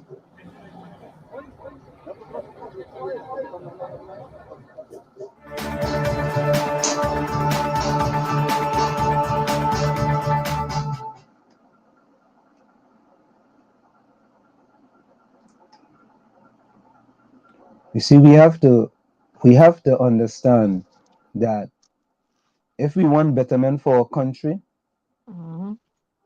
we can't be espousing these type of behaviors. We have to change that, and we have to change that quickly. And if you don't change it, we going nowhere fast. You know, we going nowhere fast. You know, we shouldn't, even if you have them type of views, it's better if you keep it to yourself. Mhm. You should keep it to yourself. That's all right. And don't let other people know what you're thinking. Let me play that song in shooter. Jaji bye. It has any copyright. You better check. I No, send you a couple of videos. hold up. But wait. And if it sticks it, take care and enjoy the program. I'm Yeah, he moving out said. of the village. It will Okay. always be a reality, like it or not. Thank you so much for sticking. Yeah, now Rajvi says, all you're wicked. How are you jumping on the fella so? So Oh Lord. we should allow people to type anything and just let it go. That's one thing. Just type anything, type whatever you feel, right? And leave it alone. Just type anything. Nah, no, right? We can't do that. Before, if Fishstick was a real man, you know what he would have do? He would have man up. And he would have says, I apologize for making that statement. I shouldn't make that type of statement. You cannot paint a whole population with a broad brush. Yeah, but it ain't That's that what he would have Listen, done. we have this kind of issue boiling up in Trinidad and Tobago, and we're working to diffuse this. And I exactly. mean, we can't encourage people to carry on in this kind of way. I mean, Yeah, it's not that kind of party. It's not a separation party. It's unity. It's trying to get people to see If we what's preaching right. unity, if you want to come and preach unity, you go type that. At all. No, we You can't go type tolerate that. that, Let them take that and to then another place, you man. We take it on you another go place. We ain't taking justify that. it by picking up your marbles and run. You know what you go do? You go some places, you go do the same thing, you pick up your marbles and run again. You go really pick up your marbles and running. And discrediting and disowning and demonizing WZYE. Some That's why people. we But can't that is get okay. nowhere. That's why we But that can't is get okay. nowhere. That is okay. That is okay. That is okay. You see, because there's a higher source than all of us. That's All right. of us, there's a higher source, right? And when you are called out for your behavior, what you do, you pick up your marbles and you run. And then you go someplace else now. You go say, hey, Wall Street is at this and Wall Street is at that, right? So that's And Wall Street okay. looking for Indian woman. Wall Street looking for Indian woman. Oh You never say God. that to all kind of thing. All kind of Because you're thing. hanging with UNC, you're looking for Indian woman. Okay. But as I tell all you But before, we keep it real in the village and we not like them other programs where they just go and type anything. We here started this thing with the chat. We rather you get involved in the program, we should take it and take calls and call this one and this one.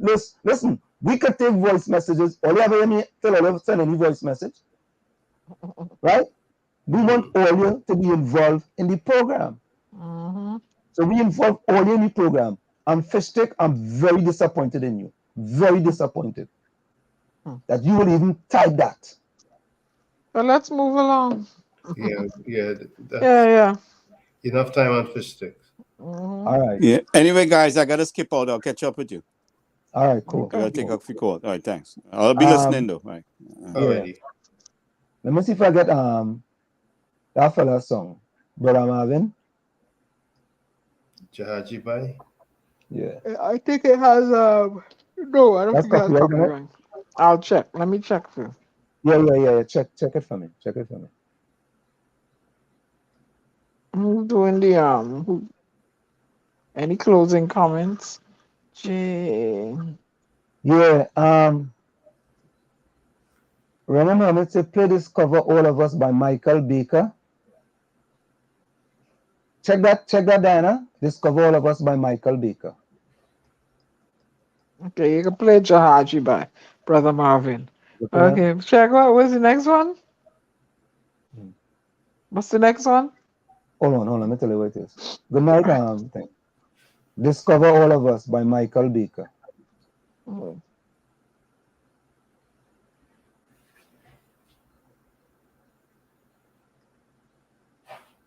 Who's putting in closing comments? You talking that yet? Yeah.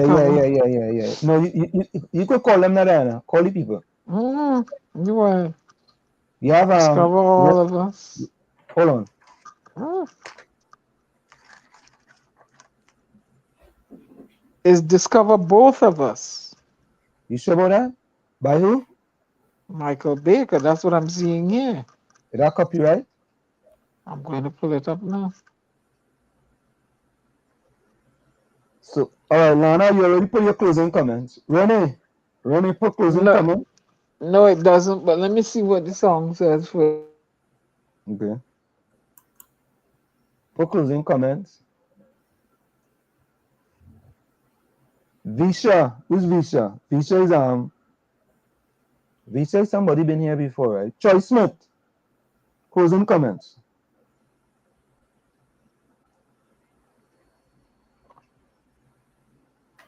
And Rajvi. Closing comments.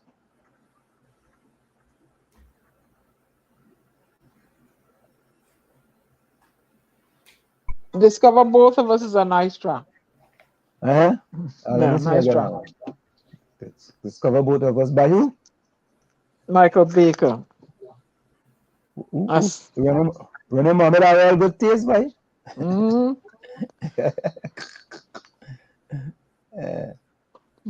Discover Both of Us.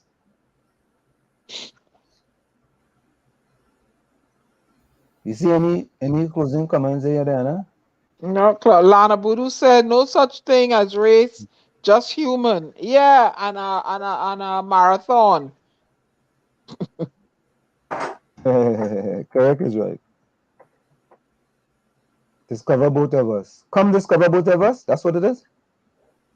Huh? Discover Both of Us. Just put in Michael Baker. Michael Baker. Michael Baker. Okay. It's a black record with a yellow triangle on it or something. Lana have a dog named Boots. You got the video with my puppy playing, right? They want to see him. It's a black one? A black record with an orange triangle on it. Yeah. Discover Both of Us, Michael Baker. Okay, all right. So we get that. So all right, let's go. We go play that as a closing song. Okay. Did you upload the puppy of the picture of the puppy playing so they can see his progress or no? Oh, Troy Smith. I will play a voice note. Let me play it. Sorry. Let me play Troy Smith voice note now. Hold on, Troy Smith sent me some voice note. Let me play it. Hold on. Because all of a sudden that thing get messed up. But let me play it. Hold on. Here we go. Hold on, People who need a laboratory, to test the water. You see the people listening to them? No, let's see why become people and everybody in the country getting nasty water because this is the people that's looking to set up. Or let them tell me what really going on in this country, Mr. Hanson. Tell me what really going on. We have to talk about issues right now, Mr. Hanson. One is that we get onto the program in the village. We need to talk about issues that getting worse, you know. It's getting worse. For my 10 days or fortnight for my salary. If you see what it is them doing me right now, I'm going through red right now. Red with Wassa right now, company. And it's we the workers, who is the daily paid workers that try to put in the mess. You understand? And this is wrong. The government they really do not know what it is they are doing. They really do not know what it is they are doing. The red off. Same guy who Anderson from Wassa was talking, the fella was lying. It's just fellas cannot come out and talk because they'll get discriminated with the work. It will be discrimination going passing right over the board, and it's only daily paid and monthly paid person. You will never hear a monthly paid person right now getting short salary. Why is only the daily paid workers who have to go and fix the pipe, who have to go and smell the cesspit? Why is we? I'm sending you 2 pay slips right now and watch it face them. So I've last two. Hold on. Sanson, we will get victimized. We will get victimized. Right? I have no one standing up for us right now. Nothing said the union could stand up for you right now. Because we ain't hearing nothing about the union. The whole in the meetings and them easy and comfortable, and we ain't hearing nothing. We don't know what it is going on. That's just how we in a blind eye. That's how we blind. But somehow we done wake up already, we don't understand what it is going on. We already know what it is going on. So we working in the nastiest set of conditions. No toiletries, nothing for the workers and them, the daily paid workers. Exactly what the man was telling is exactly. I glad somebody come out and let all you know. Because it have more workers to talk about it. But we just can't do it because we job. You understand? And it's always a kind of lick. I don't want to say the word, but a lick bottom with some of these people and them and the scene what is going on. And boy, I don't know what to say.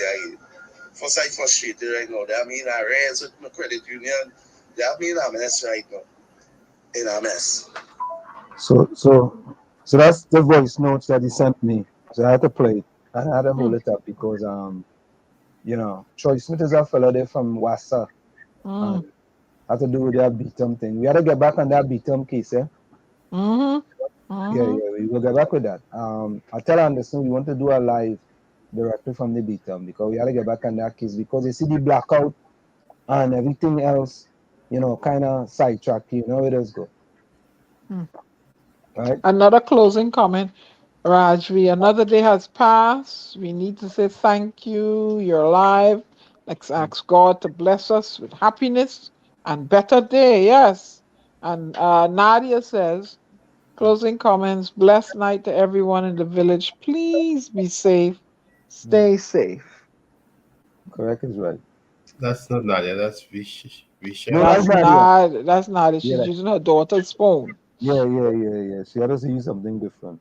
So we didn't get you get one from Rennie? Rennie? Yeah.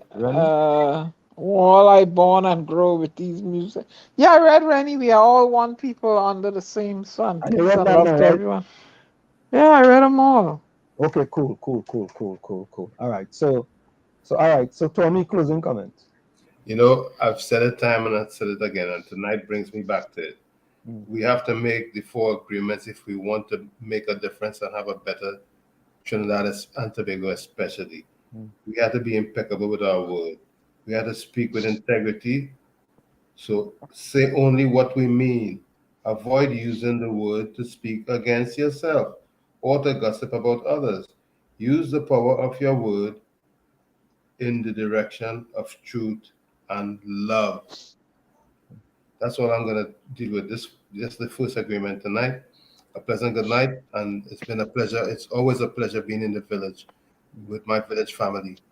I'm sorry, and it's rather unfortunate that we had some words that weren't so impeccable tonight from 2 of our family members.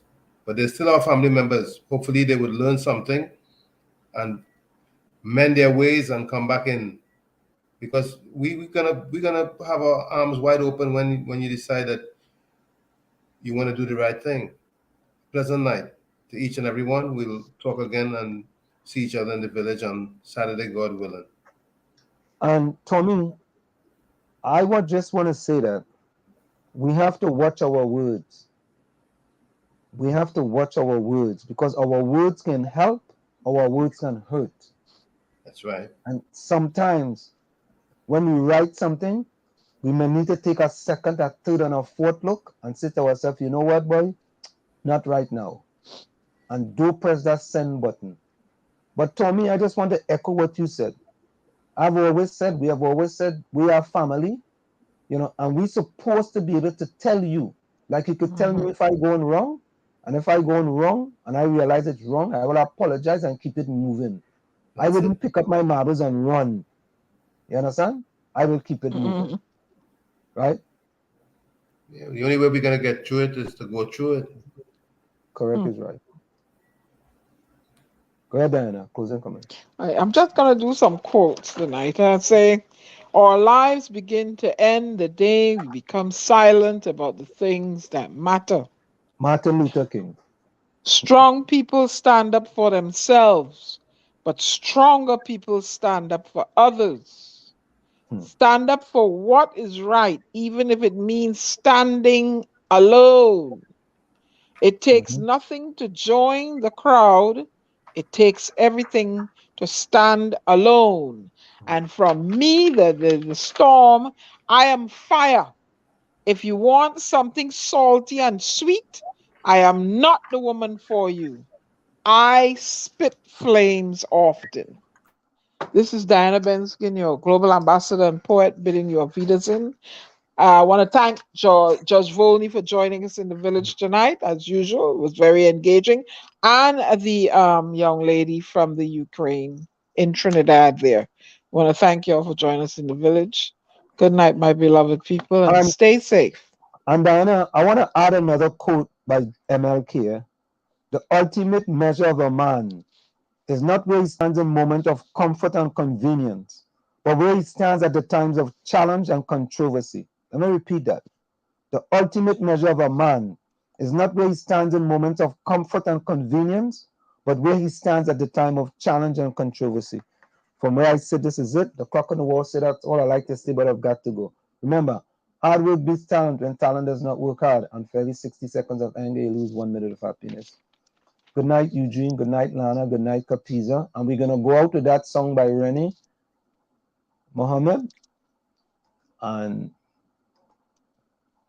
the song is, what's it again, Diana?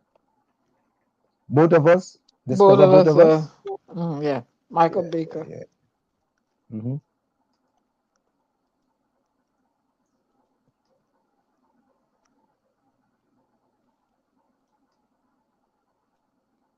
Okay, here we go.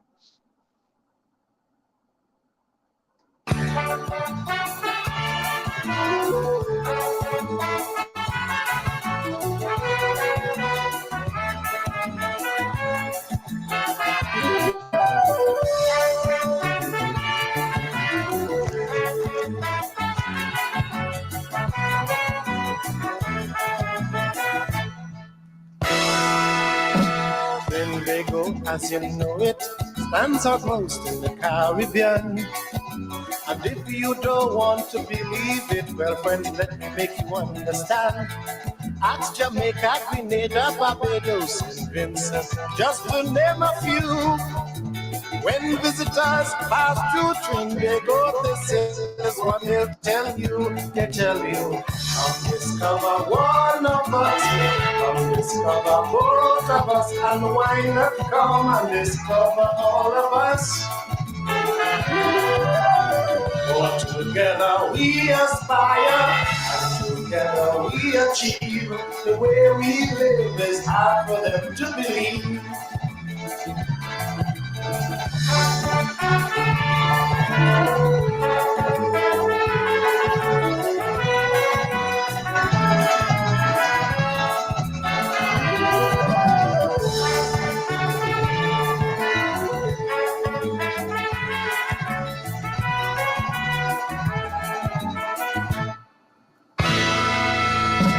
Well, friends, maybe you're forgetting the different thoughts that we left behind.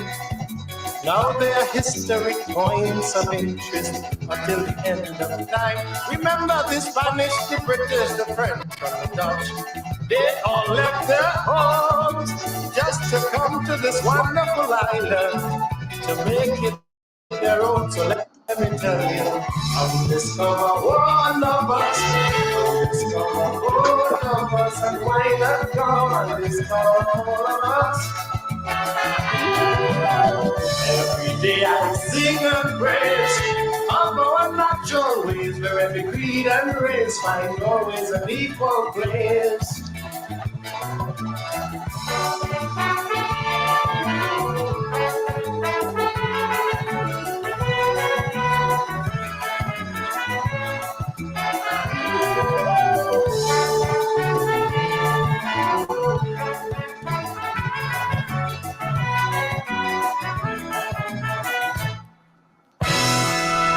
We survive agriculture and some carbon environment too.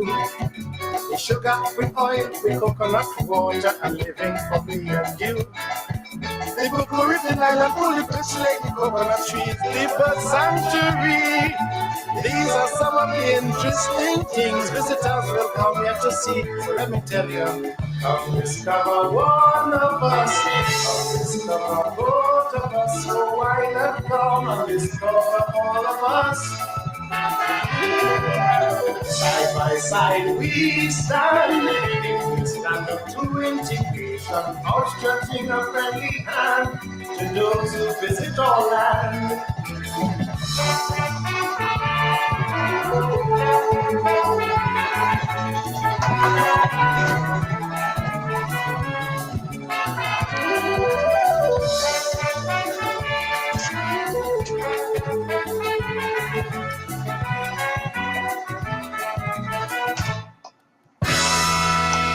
Airlines and the hotel bring visitors to the country to line the sand, to get a suntan, to have a swim in the sea.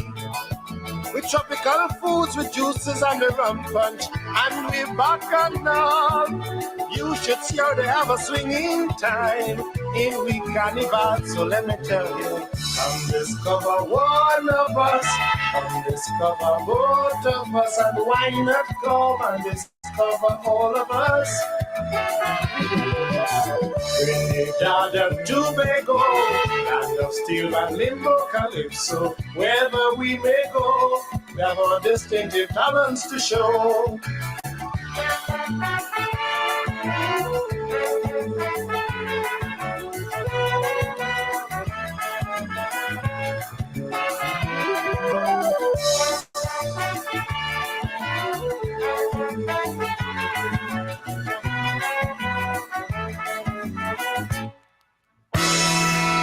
They come here to patronize in we cosmopolitan nation. Unmolested they realize they have found the promised land. They will tell you how fortunate you are to be a native of this isle. And when their time has come to depart, they'll say bye-bye with a smile. So let me tell you, come discover one of us, come discover both of us. Why not come and discover all of us? For together we play, and together we stay. When they leave, they'll say, go to bed for holiday.